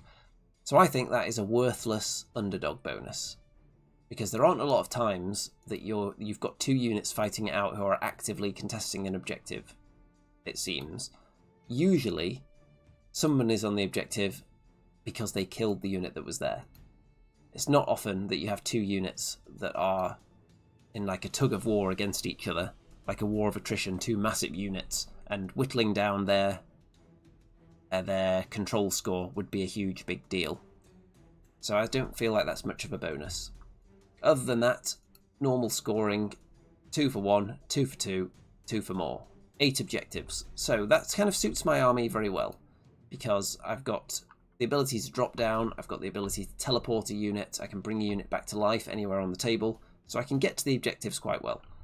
And we're up against the Caradron Overlords. So, depending how this game goes, it'll determine how fast I want to paint my own Caradron Overlords, how fun the game seems to be from their perspective, and whether they're really powerful at the moment. We're going to find out. So, the Caradron Overlord list is the Ether Runners. So we've got 2 drops. There is an Arcanaut Admiral, who is there, and I can actually get the names of the units correct, because I do have most of these units for my army. I don't have them all painted, but I do have them. So there's an Admiral, there is an Ironclad, which has a -1 to hit against infantry bubble, and there's going to be a lot of infantry around it, let me tell you. So it's got a volley cannon, which is anti-infantry. There are 3 units of reinforced Thunderers. There we go. And each one of those is 280 points. And there is one piece of nonsense, I think, with Caradron Overlords. I don't know if it's especially overpowered. I don't know if it's the kind of thing that might be propping up their faction, but it is just weird and a rules anomaly, which I'll go into in a second. The 2nd Regiment, there's an Endrin Master who is hanging out there. An Arcanaut Company, who are over on this side on an objective. And then there are 2 units of Endrin Riggers, one over there and one over here, one on each flank. So all the objectives are being touched. So the weirdness, which is explained to me before the game, which I think is bizarre, is when you redeploy with a ship. So the way ships work now is vastly superior to how it was before. The old rules were complete garbage. Why would you spend hours painting a load of lovely Caradron Overlords models to sit them off the table on a tray, fire at people from the tray, have people fire at you while you're on the tray, and remove them from the tray to put them on a different tray? Spend hours painting them, they never actually touched the table. It was complete nonsense, made no sense, and they've changed it. So that's good now. Instead, you move the ship, and the nearby units kind of embark on it, and then they pop out when you get to the new location. I like it. All the models that you spent hours painting are actually on the battlefield now. So it's no longer stupid. So that's great. The one thing that's weird is when you redeploy the ship, the units that are within 6, wholly within 6, can go with it. So, and they have to disembark wholly within 6 as well. So if this ship were to redeploy an inch, this unit would disappear, it would redeploy an inch, and then you could put the other unit on the opposite side of it. So, if you keep them the maximum distance away, which is 6, for it to work, and the enemy wants to charge you, and they have to stop 3 inches away from you, at the end of the phase you then redeploy this. So normally a redeploy gives you 1 to 6 inches of movement, so you're making the charge either 1 inch or 6 inches or anywhere in between more difficult for the enemy. With the way this works, if you roll a 1 and pop the other unit to the opposite side, then minimum you're making the charge 7 inches longer, I think. At a minimum. So I think that kind of breaks redeploy as a thing. There are ways to counter it, obviously. You can put units on multiple sides of the same thing. And if they're investing that many points into a big ship, they're not going to have that many other units going on. But I think that's weird. I don't know if it's horribly overpowered, because you can counter it. I just think it's weird. And the kind of thing that was an oversight in the rules and probably shouldn't happen.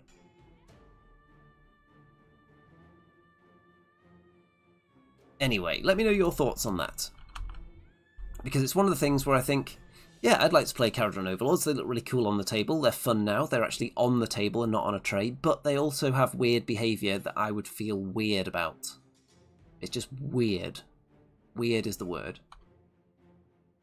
Okay, so what else? Onto my side, if we look here, we've got Ether Wings on the flank, as always. Knight Incantor out on the flank, because what she wants to do is, if I get the first turn, she wants to be able to cast a spell and maybe kill an Yndrasta with the lightning spell with infinite range in the first turn. So that's why she's out there, because she could actually kill one of them with it. Then all the usual units in the sky. So, this game, I would be shot to death if any of my stuff's on the table. Anything on the table is likely to die immediately. So, my opponent chooses to go first. Goes for Caesar Center, a nice easy one. And I do actually do a counter spell and kill one of the Yndrasta because I was setting it up and I just thought it'd be fun. It would have been probably better to try and get a purple sun out because the enemy has no magic defense and there's no places of power on this map. So, here's what we end up with. We have an Ironclad in the middle, 3 reinforced units of Thunderers around, the Admiral hanging out there as well, next to the ship. So this is just a big blob of death. So they could definitely kill the Fulminators in one go. So we'll see if they do it. But after that, I'm going to have a chance to drop down and try and massacre them. But here's the problem. I don't think I have one unit that survives one round of covering fire against one of these Thunderer units. So I have to be very careful and strike with multiple things at once and just accept that I'm going to lose one unit covering fire every turn, because they have so many shots, and most of them are really good against infantry as well. They specifically have extra rend against infantry, so that's all my heroes and most of my good fighting units. So, the Fulminators are dead despite all out defense, which is probably a waste of a command point using it on them. I probably should have just accepted they were going to die with all this firepower going at them. But they almost lived, actually. They did hold out quite well against the shooting. A few wounds done to the chariot. And the balloon boys get onto this objective and kill the Knight Incantor. So no more magic. So it's a good job I didn't throw out the purple sun, because now it would disappear anyway. So 10 points for the Caradrons. Into my turn 1. Reclaim the realms. So this is another case of, I think this is a good time to do it.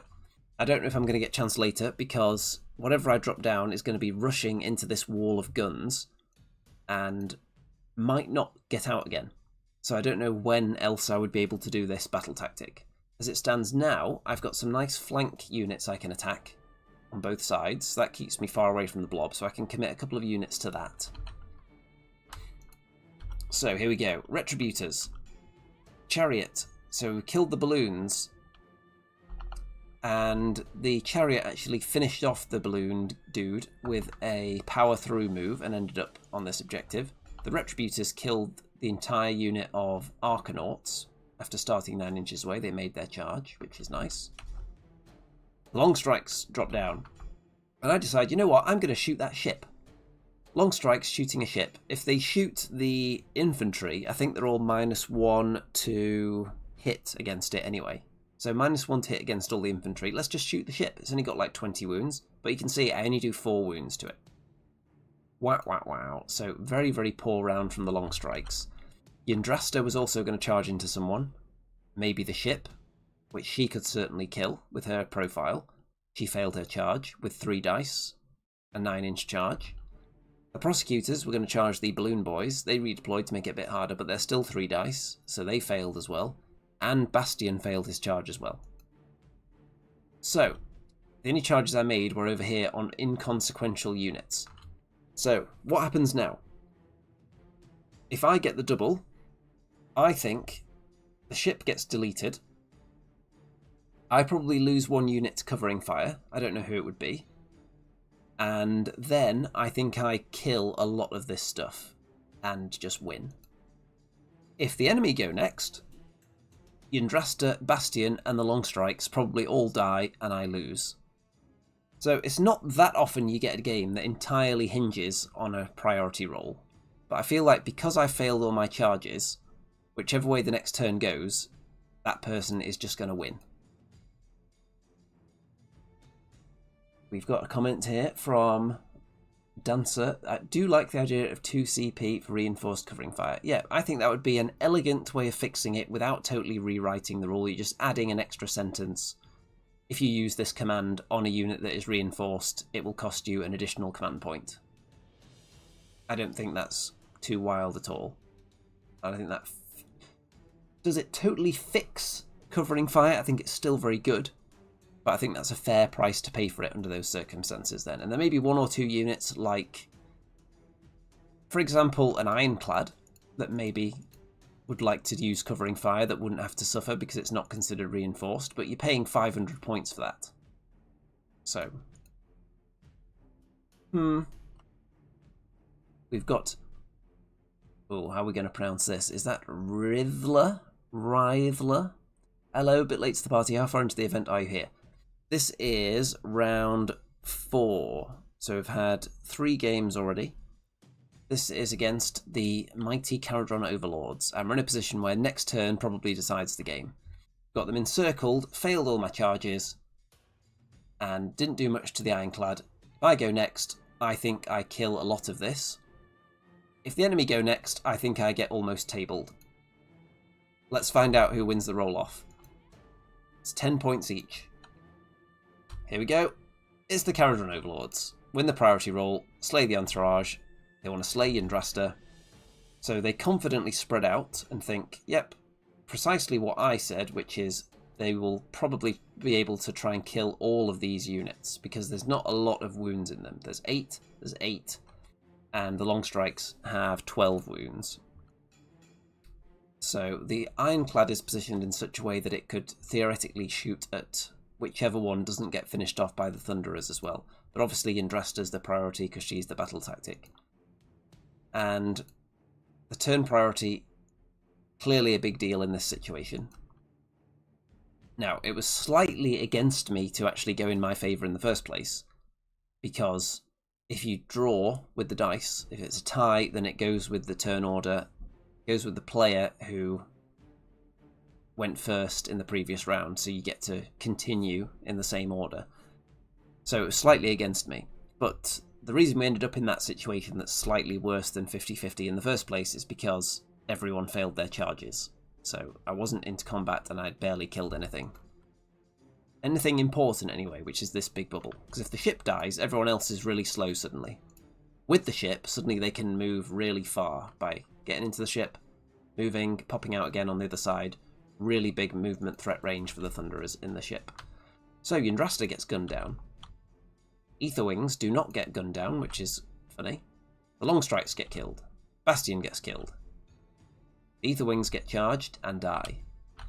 So, as predicted, it's essentially game over as a contest. I've got some Retributors, I've got a Chariot, I've got some Vanquishers, and I've got some Prosecutors.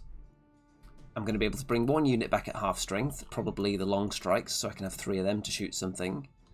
So let's see how I can keep this competitive now, because I don't think I'm going to win. But the enemy are very compact. They don't want to spread out much, and there's a lot of objectives still. So there's a lot to fight over. So, another decent scoring round, but they're not on all the objectives yet. So my turn 2. I go for take their land. So the Prosecutors kill... I think they took this piece of land, was it? Yeah, and they kill the balloon lads as well. Prosecutors get in there, deal with them. The Vanquishers charge into the Thunderers. and whittle that unit down to 5. Chariot, you can see, which is on 1 wound, is just hanging out over here, holding on to objectives. The 3 long strikes came back and they dished out some pain as well to the enemy. You can see they've repositioned a little bit with a redeploy to get more Thunderers on this side, who are able to kill off the Retributors. I'm always going to lose 1 unit to covering fire against this, it seems like, because none of my units have the wounds to absorb that level of punishment, unfortunately. So that's a good turn, though.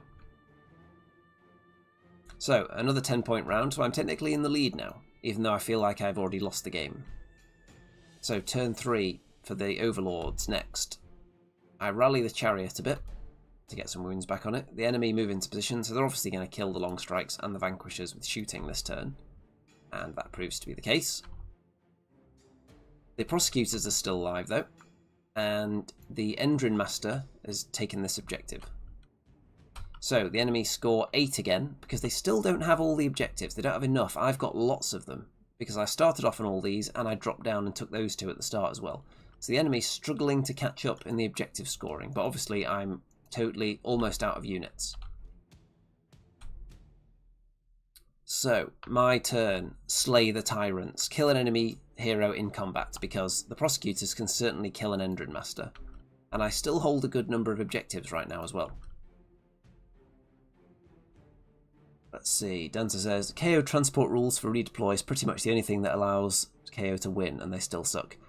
Yes, like I said, I don't think it makes them an overpowered faction.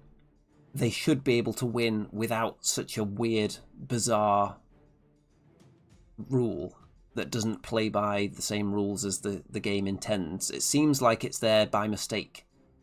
Like a redeploy generally is intended to get you that d6 inches away from someone or towards them, not the really large distance that you can generate with the transport ships. It seems very odd to be able to do that on a redeploy. So I prefer they just gave them better rules and let them actually win without that kind of weirdness. But yes, they're clearly not dominating the tournament scene. People aren't going out of their way to go out and buy Caradron Overlords by the bucket load and stick them out on the table. They don't seem to be particularly high power. So, the Prosecutors, finest hour, kill the Endrin Master in combat, so I do get my battle tactic, and I'm still holding a good number of objectives. So again, even though I've barely had any units left since turn 1, I'm still scoring 10 points around because I hopped on all the objectives early. Riddler? Yeah, that is an L. I played in a massive event. KO was both the first and last placed army. That is funny when that happens. At my ran a Kings of War event last week, actually, and 2 players were using Kingdoms of Men, which are like the, quote, boring human army, and one of them finished first and one of them finished last, so it is amusing when that happens. Dancer says, once they get charged, it's bye-bye. Another reason KO must go second. B, must never take double, as if they get doubled, just pack up and resign. Yes, as was the case in this game, had they been doubled, they would have been charged by 1,000,000 units and slaughtered. So, they do need a bit of a redesign, and hopefully the fact that their book isn't one of the first for this edition means that they will get some different rules. The Skaven and Stormcast have barely got any changes at all from the initial rules to tide us over. So hopefully it'll be long enough for the KO that 1, so I actually have time to paint the rest of my army, and 2, that they get more significant changes. I really like the changes they made to the boat movement and how you don't have units off the table anymore, just on a tray for the whole game. But they're still bizarre, and they could do with a bit of strengthening. So, the KO are going first in the next round. I'm still winning. Let's see how long that continues, though. So take their land is chosen, which I can't do much about because I'm running out of units. So they just take a bit of land, and I've got no one there. Prosecutors are now shot down. And yeah, I think everything is gone now. I don't have any units left. Everyone's dead. The enemy score 10. My turn. And I still managed to score 4 points because I'm still holding objectives even though I've lost all my units. And then round 5, my opponent is able to go next and do Reclaim the Realms. And then I'm still able to score 4 points. So, turns 4 and 5, I had no units on the table, but I still scored 4 points because I'm still holding objectives. Because the enemy couldn't spread out far enough to deny it. So 3 massive scoring rounds, despite getting annihilated between these 2 rounds here. Still managed to get a 10, a 10, a 4 and a 4 despite having barely anything on the table and then nothing on the table for those 2 turns. So, because the enemy is so compact and there's so many objectives on the table, it suited my list this game. But none of my units could stand up to 1 round of shooting from a unit of Thunderers, even in covering fire. So, oh yeah, I forgot to put down the extra 10 there for the enemy. So, obviously, it's a loss, but it's a very small loss. So, the Hammerdown Overlords, 46 points, Stormcast Eternals, 38 points. And so that's 3 losses out of 4 games, but going into round 5, I actually have +1 on the victory point differential. So 1 enormous win and 3 small losses. So yeah, Hammerdown Overlords are they the only army now whose fate is entirely dictated by double turns? It used to be everybody, almost everybody. Maybe not Khorne, because they could do lots of shenanigans in your turn in the previous edition. But generally, games were often won and lost on the double turn in last edition. This edition feels totally different. People don't even want to take the double a lot of the time, because you're denying yourself battle tactics. But with the Hammerdown Overlords, they certainly want to take the double and want to stop you having a double. So interested to see what people have to say about that. Okay, let's go on to looking at some of the armies. So a lot of them were laid out for the coolest army voting, and some of them you'll have seen that I've already had games against. So we've got some nice Boing Grots here, and the Hammerdown Overlords. So this army did actually win the coolest army award, by the way, and richly deserved. Very nice, nicely painted army.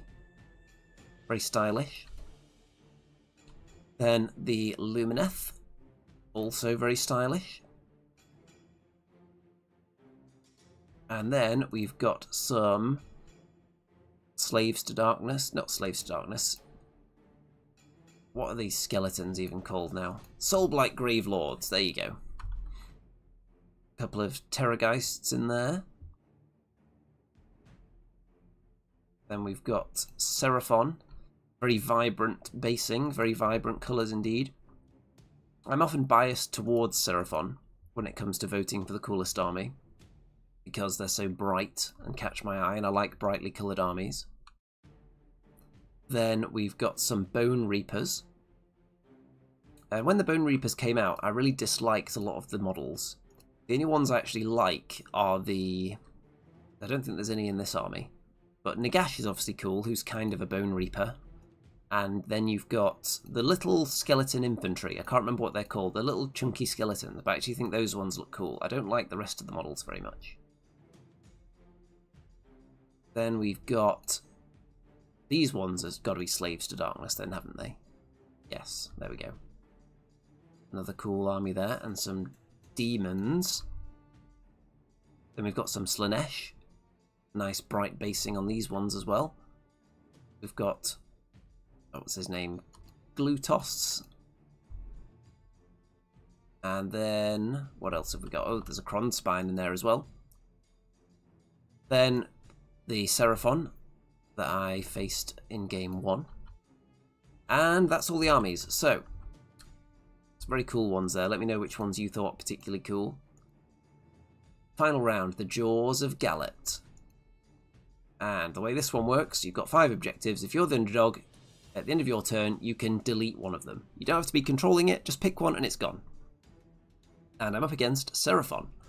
So, just like game 1, it's a similar list, but it's not identical.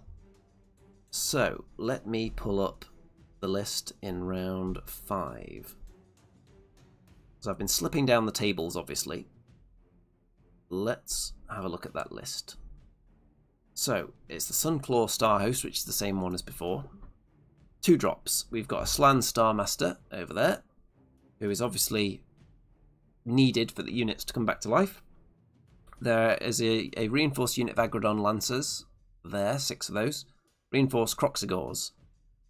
Raptidon Chargers, and Saurus Guard, so like the Temple Guard again. So similar list to the previous one. Then in the other regiment, there's a Skink Starseer on a little mini hovering platform. And another unit of Raptidon chargers. So 2 of this kind of faster, slightly more chaff-like cavalry than the Saurus Agrodon cavalry. And then 2 units of hunters that are currently off the table, ready to spring out. So again, I've gone for the usual layout of units on the table, because if you look at the map here, the way the territories are laid out, you can hop a unit of, for example, Ether Wings from there all the way over here and score take the flanks in the first turn, and that's why the chariot's up there as well. So if I'm given the first turn, I'll just score take the flanks straight away without having to commit too much to the enemy. So the slan is obviously important. You want to kill the slan to stop units coming back to life. Other than that, there's no Bastiladon this time, so there's no other unit where I think, yeah, I'm going to kill that and it's not coming back. All these other units are going to come back, except the heroes. So I really have to kill the slan before I make too much of a dent on the rest of the army, I think. So how do I get the slan to come out? I need to be the underdog and delete that objective. Because if that objective stays, the slan can stay there, shrouded by other units for the entire game. So I'm going to intentionally try and make myself the underdog in round 2, try and go first in round 2, and delete this objective straight away. That would be the ideal plan. We'll see if that actually works. Because you don't want to become too much of the underdog. You just want to just finish 1 or 2 points below, just so I can delete that objective to get the slan out. So, here we go. Round 1, the lizards choose to go first with take their land, and they're going to drop in a unit there, just to take this piece of terrain.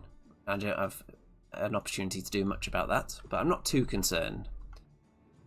So, the pyramid, what's it even called? The Realm Shaper engine, there you go. Fires out a little pulse and kills one of the vanquishers, because they're next to a piece of terrain, but it's hard not to be on some of these tables. So, the Agrodon unit come after the Fulminators. I redeploy to get a bit further away, and it's a good job I did because they then fail their charge. So that's nice. Then we've got some Raptidons going after the Ether Wings, other Raptidons just towing on the objective. The slan is still all nicely bubbled in there, very nice and comfortable, surrounded by lots of chums. So, after the redeploy, they fail their charge, so they're stuck out in no man's land now, the Agrodons, so I'm going to be able to totally whittle down that unit next turn. I don't know whether I want to go all in and totally kill them. Obviously that would be nice, but then 3 of them could just come back. So the Raptidons do get into the Ether Wings, which is sad, and they're probably going to kill them, and they do. So I've lost the Ether Wings, but I remember that I have my heroic trait, or whatever it's called, because the Knight Incantor can actually put a ward save onto the Fulminators now, because one of my units died. So that's what she's going to do. She's going to give the Fulminators a 5-up ward, so when they go into the combat there, they'll have a much better chance of accomplishing something. So 10 points for the enemy. My turn. I go for Do Not Waver, 2 units fight, no units die. The Ether Wings are already dead, so I'm not worried about them. Prosecutors drop down behind the Raptidons. Fulminators and Yndrasta make it into the cavalry in the middle and kill a good few of them. And Bastian drop down as well, but I chose not to throw him in. You'll see why in a moment. The Chariot, I was hoping it would just one-shot the Raptidons, but they actually have, is it like 3 wounds each, something like that? If it's more than 2, then that's a lot for like skink chaff cavalry. Bastian actually rolled really high on his charge and had a choice to join in, had a choice to go into either of these units, but because I couldn't afford to lose a unit, I thought it was too risky to throw him in. And I didn't need everybody in there. I intentionally stayed off this objective because I did not want to take it and then not be the underdog. I wanted to make sure I was the underdog in the next turn. So, I only score 6 points and I am the underdog. So, first chance I get, I'm deleting this objective and the slan is going to have to start moving. So I haven't brought in my long strikes yet. They're waiting for me to strike at the slan. And I haven't brought in the retributors yet. So, what's my thinking with that? I don't want the long strikes on until I'm ready to kill the slan. If I bring them in here, the Slan can redeploy away, perhaps. And I'd be really close to the Croxigors, so I think the long strikes would instantly get killed. There'd be a lot of spells being thrown at them as well from these two spellcasters. They would lose models to that, definitely. Then they would get charged. I'd get one bit of covering fire with whoever was left and then die. Whereas, if I keep them until the Slan moves out, I can wait until I'm ready to fully commit into killing the Slan, where I'll have some backup as well. So, he is the priority target. I don't really want to be slaughtering everything else until he's dead. So as soon as he moves out, that's when I'm going to drop in the long strikes. Usually I'm very aggressive and just plop everything down turn 1, but I didn't want to go near this bunker yet. So, let's see who goes first in the next round. It is the Seraphon. So Yndrasta takes some damage from the terrain. We've got a sideways picture, criminal. So my opponent's going next. So Yndrasta dies instantly because she took damage from terrain, she took damage from these shackles, and other spells were just targeting her. I think Bastian has had his ward save turned off as well by a spell. So this is not looking good. So we've lost the Aetherwings, lost a few Vanquishers, lost Yndrasta. So she's not got her money's worth in this game. Bastian's taking wounds. And he's now -1 to rend on his weapons as well, and no ward save. But he does heal some wounds though, because I do rally with him. Because I feel like he's going to be the prime target now. And I redeploy him to get away from the Croxigor. Because my opponent needs to kill him for the battle tactic, by the way. Needs to kill Bastian. So, the Raptidons manage to make their charge. The Croxigor do not. They don't make it because of the redeploy. They do get in though. And they do some wounds to him. Not enough though. And then he manages to heal some wounds back after he whomps some of their models. So, good job Bastian surviving. Denying a tactic. One of the Fulminators is down to a single wound now, which isn't ideal. But the Agrodons are down to just 2, because I've cast -1 to wound spell on them as well with the Night Incanter. Chariot still hasn't finished off these Raptidons, so I was hoping to kill them in 1 hit. I was certainly hoping to finish them off in 2 rounds, but still going. So that slowed me down a bit there. And 2 points for the enemy. So not a very good turn for them. Although Yndrasta did die. So I go for Slay the Entourage, and I'm going to try and kill the Raptidons that Bastian was fighting, who are obviously going to get killed because Bastian's there. Then the Chariot finally finishes off the Raptidon at the top. The Croxigor are still alive, but you can see they've taken a little bit of damage. My long strikes came down, and they were able to split their fire between the Agrodons and the Raptidons. So that was why I was able to clear out both those units. And I've got my Fulminator left on 1 wound and had Finest Hour on it in case it had to take any attacks. So, I'm feeling okay about this. I've got good control and I'm about to delete this objective as well. So I've got good objective control, got some good hard-hitting units still on the table. The Retributors haven't come in yet, because I'm waiting for the right moment to strike at the Slan. I felt like now wasn't the right time. The long strikes have their eye on that Slan definitely, because he's a hero, so there'll be a Rend 3 against him. But I felt like now wasn't a good time. I wanted to clear out this area, make sure Bastian didn't die. So, that objective is now gone, by the way. We remove the objective once the units move off it, but it's not there anymore. So, 10 points for me, and Steam into the lead. Okay, it's looking good, and I decided to take the double. Because, if we look at the situation, none of my units are locked down in combat anymore. If I give away the turn, I think the Croxigor, Steam in here, probably kill Bastian. He's my big threat. But the more important thing is that I think the long strikes are going to get messed up by these little poison dudes here. These little hunters. I think they could mess up those long strikes, big time. So, I want to choose now to be the time to kill the Slan. So I'm going to take the double, go all in, kill the Slan, stop enemy units coming back. Because if the Seraphon go next, they could also bring back 3 Agrodons as well, which is a significant unit. So it's time to kill the Slan. Let's do it, baby. Okay, turn 3. No battle tactic, but we're going to murder that slant. So brought down the Retributors right next to him. Brought down the long strikes next to him. Fired away with all-out attack. And you may notice the slant is still there. So the Prosecutors were here as well. Here's the sequence of events. My chariot moved up here, ready to declare a charge, because it can charge into the faction terrain and then pile in to attack the skink. Unfortunately, there wasn't a big enough gap there. So, well, first of all, the long strikes, when they fired at the Slan, he's got 9 wounds, I think.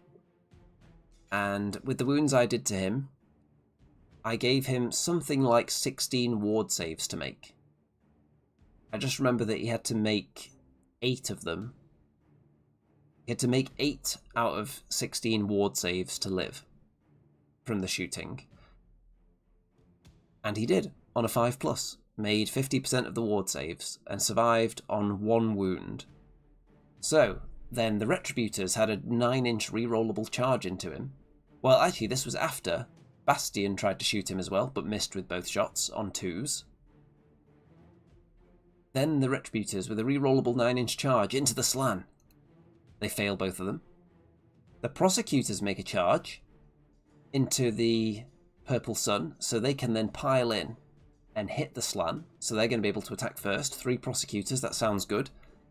However, I didn't realise that my opponent had 2 command points left, sitting up on top of the temple. I must have thought there was just 1, because I didn't think that a countercharge was a thing that could happen at that moment. So then my opponent revealed 2 command points, countercharge time, and the Sauruses countercharged into the Prosecutors. Now, I could have shut that down, because the long strikes could have charged into the Saurus unit that were there, but instead I charged them into the shackles to make way for the chariot to get through so it could pile in and attack the skink, thinking that there wasn't a possibility of a countercharge this turn. So that's entirely on me for not looking closely at my opponent's stack of command points to see how many there were. So I just had miscalculated at some point and thought there was not enough left for a countercharge. So they got in, blocked off the Prosecutor's path to the Slan, killed the Prosecutors, and it turns out the chariot didn't actually have enough distance on its pile-in and attack range to reach the skink anyway. So that move was pointless. So obviously that's quite hilarious, but I'll still get to punch the temple. So Slan survives on 1 wound because of all those bizarre circumstances that took place there. Wow, wow, wow. So if the Slan dies, I think it's game over and I win. Because what's left? Some Sauruses, a unit of Croxigor, and this objective's gone. They are nowhere near the good objectives. The enemy there's a Purple Sun that at this point hasn't charged into them. I think we forgot, but my opponent said, no, I don't mind. I did possibly say I was going to do it and then just forgot to roll. So we do that in a moment. But yeah, Slan alive on 1 wound is the ultimate nightmare. You'd expect the long strikes to do the job with that many wounds that got through. But alas. So yeah, there's the Purple Sun fighting the Hunters to keep them off my objective. And I score 6. Into the next round. So the opponent here goes for Slay the Entourage, and that's going to be this 1 Vanquisher on a single wound, so that should be easy. And he's not dead yet. He's going to get targeted by something, though. So everyone's moving into position, ready to strike. The Saurus unit are going after the Retributors to protect the Slan. Purple Sun is as well. Then we've got a fresh unit of Agrodons, because the Slan's still alive, which is the price you pay if you don't kill the Slan. And also because I couldn't take a battle tactic in the last turn, that's why I couldn't score more. So I denied myself the possibility of a battle tactic so I could kill the Slan specifically, and then left him on 1 wound. Wow, wow, wow. So, Hunters are chasing after the Knight Incanter. The Croxigor get into Bastian, and you can see that my 1 Vanquisher did get killed, by the way. The Retributors are going to give it a good go against the Saurus Guard. Bastian gets killed. Retributors are down to 2. And I've still got my long strikes, though. So it's not totally over yet, but it feels like it is. So there's 10 points for the enemy there.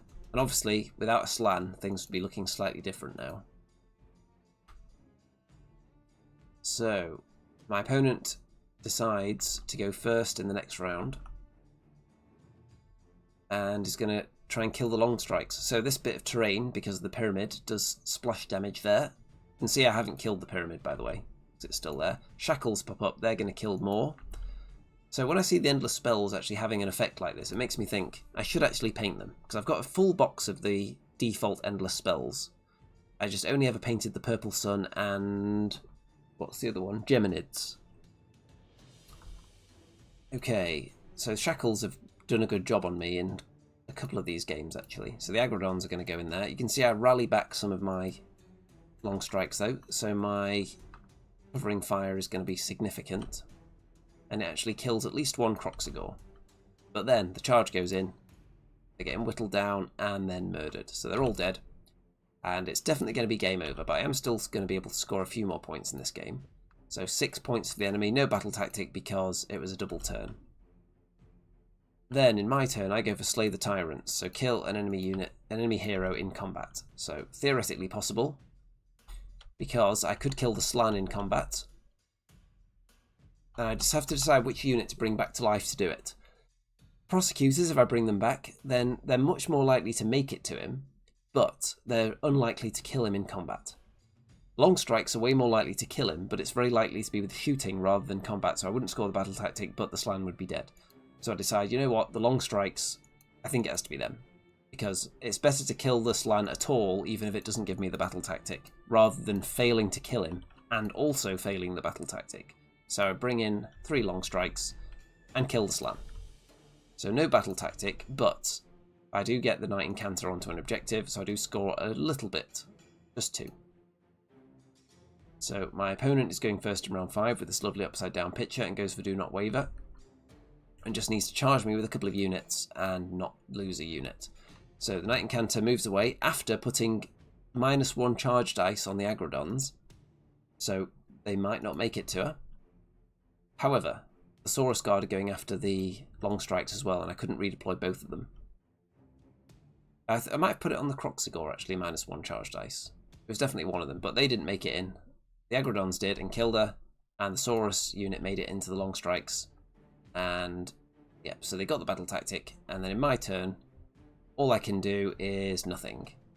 There's no tactic I can do, there's no objective I can get to, because that one's been removed now as well by my opponent, who was technically the underdog at the time of removing it.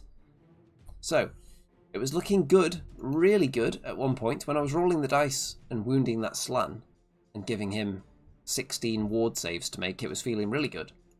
But alas, the Slan survives, and the Lizards win. Let me just make sure the score down here matches up. So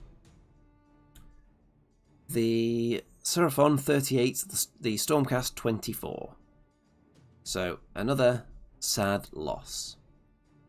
So most of the losses were very close, but this one obviously, and the one against the Caradron Overlords, came down to one pivotal moment, both of the games.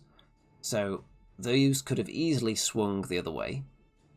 The one against Lumineth and the Gits, I don't know exactly how I could have gone about those to do things differently to turn those round. Those seemed quite tricky with all those squigs and all those sentinels. So yeah, what do we need for the Stormcast to make them competitive? Because it's all very well just going to... I think this is like my 25th tournament with Stormcast. I haven't actively bought new units very much just for competitive reasons. I've bought like more of the same unit I already have, like the Draconic Guard, because I wanted to just run bigger units of them. There's not a lot of units I've gone out and bought specifically because they're going to do well on the table. It's usually new stuff comes out, which ones look cool, I'll buy those, how can I make a list with them? So let me know which Stormcast units you think would make this army more fearsome on the table and deal with some of the things that my armies struggle with, such as big blobs of wounds with not very good saves, so there's loads of them, and maybe they sometimes have a ward save, or like Night Haunts, you can't affect their save. So, yes, let me know which Stormcast units and I'll consider it, because I think it's about time to try and make them a bit more competitive. Because I can play enough Age of Sigmar games now to actually get the practice in, because I can play a game of something every week at the club. So I've been playing a lot of Old World, but mixing in Age of Sigmar. We played some Star Wars Shatterpoint as well the other day, and that was fun. So I might get into that a bit. I've already been scouring the internet looking for alternative dice, because the normal dice in that game are really boring colours. So I'd want more exciting ones. So, feel very strongly on Neve Black Talon. Well, people have been telling me this. I do have a Knight Zephyros, I don't have Neve.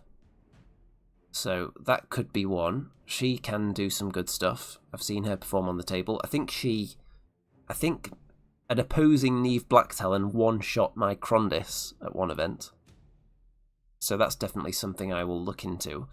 I've actually got the new War Scrolls here. And, spoiler alert, they're tiny. All the new War Scrolls are like a third of the size of the old ones. Some of them have some rules on the back, but they're going to take up much less space around the edge of the table now. So I do like the new tiny size. They're very efficient. So I'm okay with that. I'm going to have to look through all those. I've got it all unlocked on the app now of everything. My book's arrived. My piece of faction terrain has arrived, so I need to paint that. That's going to change the way we build lists as well, probably, because there's going to be more options for staying in one place and then teleporting away from it at any given time. So more teleport options. You can take that to teleport a unit a turn. You can take a priest to teleport a unit a turn. You can take the long strikes to teleport themselves. You can take Knight Zephyros. You can take Neve Black Talon, who can do some teleporting shenanigans as well. You have lots of teleporting. There are other units that can zip around the place, so you can be a very mobile army. But I'm not struggling to score points. I need units that are going to kill. So who's going to get me those kills against those big blobs of infantry that just have loads of wounds, or big blobs of cavalry in some cases, and that can stand up to punishment a bit as well? Because this army felt a bit fragile. All the units, as soon as they got attacked by something, they were under threat of dying. I like Yndrasta. She did a great job in some of the games. She's also a massive threat with that 3 dice charge and her monster killing ability. Bastian, I'm not so sure on. He's obviously a strong character, strong unit, but is he strong enough? His damage isn't that reliable because it's based on 4 attacks with a high number of damage in each one. I'm not sure if his other abilities make him that worth it. The all-out attack in each phase is nice and saves you some command points, especially in an army where you want to use command points. If, for example, you're taking a chariot to power through to get the most out of its rules, you want to be doing that each turn that you're charging. You want to be using covering fire a lot because you've got the long strikes, so that's costing you a command point. If you've got good fighty units, you want to be using counter charge sometimes. You're not left with a lot of command points, basically, so getting anything for free is good. But I don't know if Bastian does enough. He has the same problem I'm having with the Retributors, in that he's a good solid piece, does a good job, drops down, kills some stuff, but he's not very fast, so can get just stuck in an area and can't reach the important area of the table afterwards. So, something to think about. Riddler says, Yndrasta is worth the risk because of how consistent she is. I'm not sure on Bastian. Yeah, that's the way I'm leaning at the moment. I think Yndrasta is worth keeping in there. I think I missed Krondys a little bit, but he's a massive points investment, especially if you want to bring the Praetors with him as well. But the Praetors are better now because you can use the bodyguard ability from the heavens, so teleport them in and still provide the ward saves. That makes them more reliable. You don't have to use command points auto-running them to keep up with them anymore. So I like that. So maybe Krondys with the new improved Praetors could be the way to go. Worth trying anyway. I also really like the Stardrake though.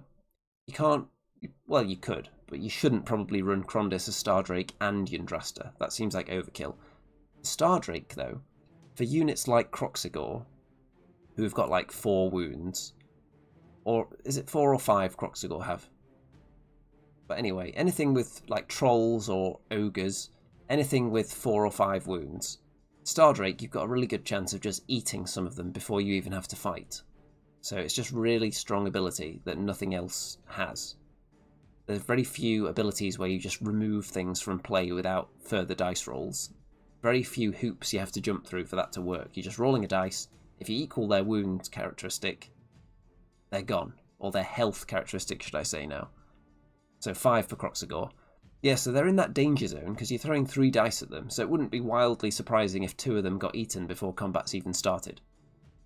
And the good thing about the Star Drake is that it's not named either, so you can put the upgrades on it. So you can give it like the Quicksilver, so you can put Strike First on it. You could give it the Mirror Shield if you want. You can give it different upgrades. So I do like the Star Drake as well. So I don't think I'm going to be running just endless lists without the big dragons. Like this event, I was able to score loads of points. Every game I scored a good amount of points, but I also gave away points. My units didn't survive. I couldn't stop the enemy scoring that well, because they eventually bust through my fragile units and get to where they want to be. So, needs some tweaking, I think. Apparently Storm Coven seem good if you aren't running other casters. Something to think about, because the Knight Incanter isn't a long-term solution. She's getting deleted. I like her because of the -1 on summons, which are very good at the moment. But if summons get tweaked with all the updates and they keep making them weaker and weaker over time and more balanced, then maybe she's going to be a less attractive option. The Knight Arcanum has similar abilities. I think the Knight Arcanum stops the enemy moving summons, moving manifestations near to it. So that's a slightly different role, but similar in that it's to counter summons. Storm Coven, I haven't really looked too much at the Storm Coven yet. Worth a look though. What do I have that I'm painting right now? 3 more Prosecutors, obviously good. I don't feel like I got enough out of them in this event, but in general I think they're good.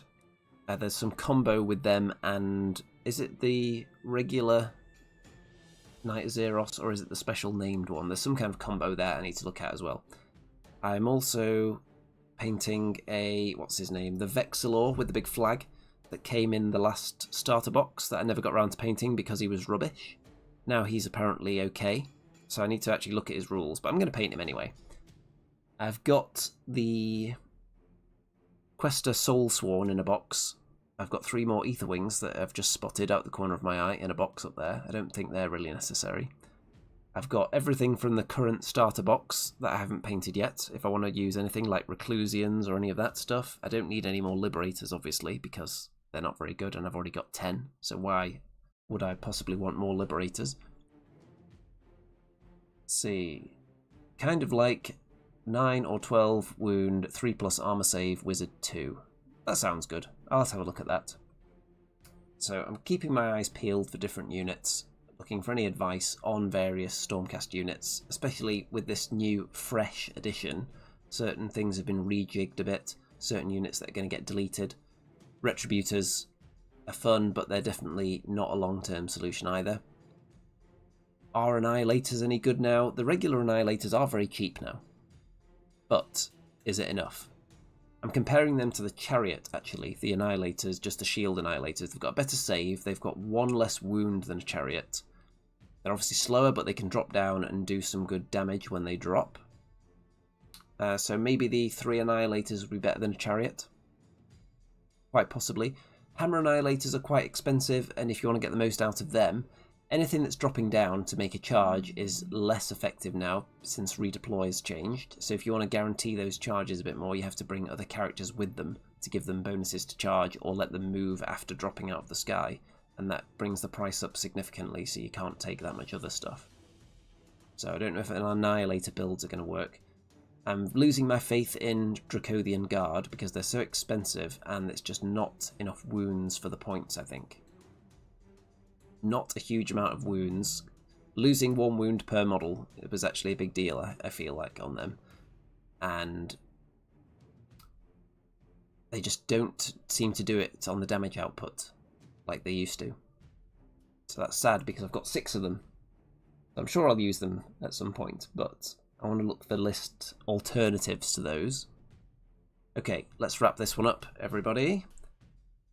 Let's bring up the episode thumbnail there so you can have one last look at Bastian. So overall, it was a fun event, some nice fun games, but I think we need a bit more to push Stormcast to the next level, which I might be ready to do now. It's only taken me 25 tournaments to finally think maybe I could actually go and try and do well at an event. Let's switch up the army a bit. Okay. Don't forget to like the video and subscribe, of course, and check out all the links in the description. There's various social media shenanigans down there. There's a Facebook group, Discord server, and all that good stuff, and Twitter. And obviously, if you enjoy this beacon of hobby and tactical hope and fulfillment on the horizon, then why not guide your ship towards it via the Patreon or the PayPal links in the description if you want to give me all your life savings so I can attend more tournaments, pay for more tournament tickets, buy more Stormcast, buy more Old World Dwarves probably as well, because you know I can never have enough of those. And anything else I want to mention? I suppose it's nearly Halloween, as you can tell, because this is a kind of a Halloween-themed tournament. When I say Halloween-themed, the only thing that was actually spooky were the biscuits that I made for the event, which were gingerbread faces, like evil pumpkin faces with blood on them. It wasn't real blood, it was just icing, don't worry. Other than that, it wasn't very Halloween-y. No one even was dressed up in kind of Halloween-y attire. Maybe it's because it's not actually Halloween yet. People would have felt weird doing that and wandering about with like a skeleton mask on or anything. Could be. Okay, what's next coming up? I'll tell you quickly before I go. On my event calendar, other than just the regular weekly games, which are going to be battle reports more often than not, then we have got Kings of War next week. Then after that, we've got a game I don't even have an army for, Star Wars Shatterpoint, because we've been playing that a bit at the club. So I've signed up for an event. I'm going to borrow somebody's Ewoks probably, so that's going to be fun. So I'll probably report on that. So that's a game everyone's getting into a bit down at the club. Then after that, we've got Old World. 2 Old World events back to back straight after that. And then we've got more Sigmar straight after that. And then the next one booked in is more Old World. So loads more events. I'm constantly signing up for more distant events. I think there's another couple of Kings of War ones that were announced this weekend that I'm signing up for next year. So it's going to be a non-stop torrent of delightful, delicious, succulent, moist, juicy, tender, finger-licking good content. And hopefully everyone enjoys every moment of it. All that remains to be said is, good night out there. Whatever you are.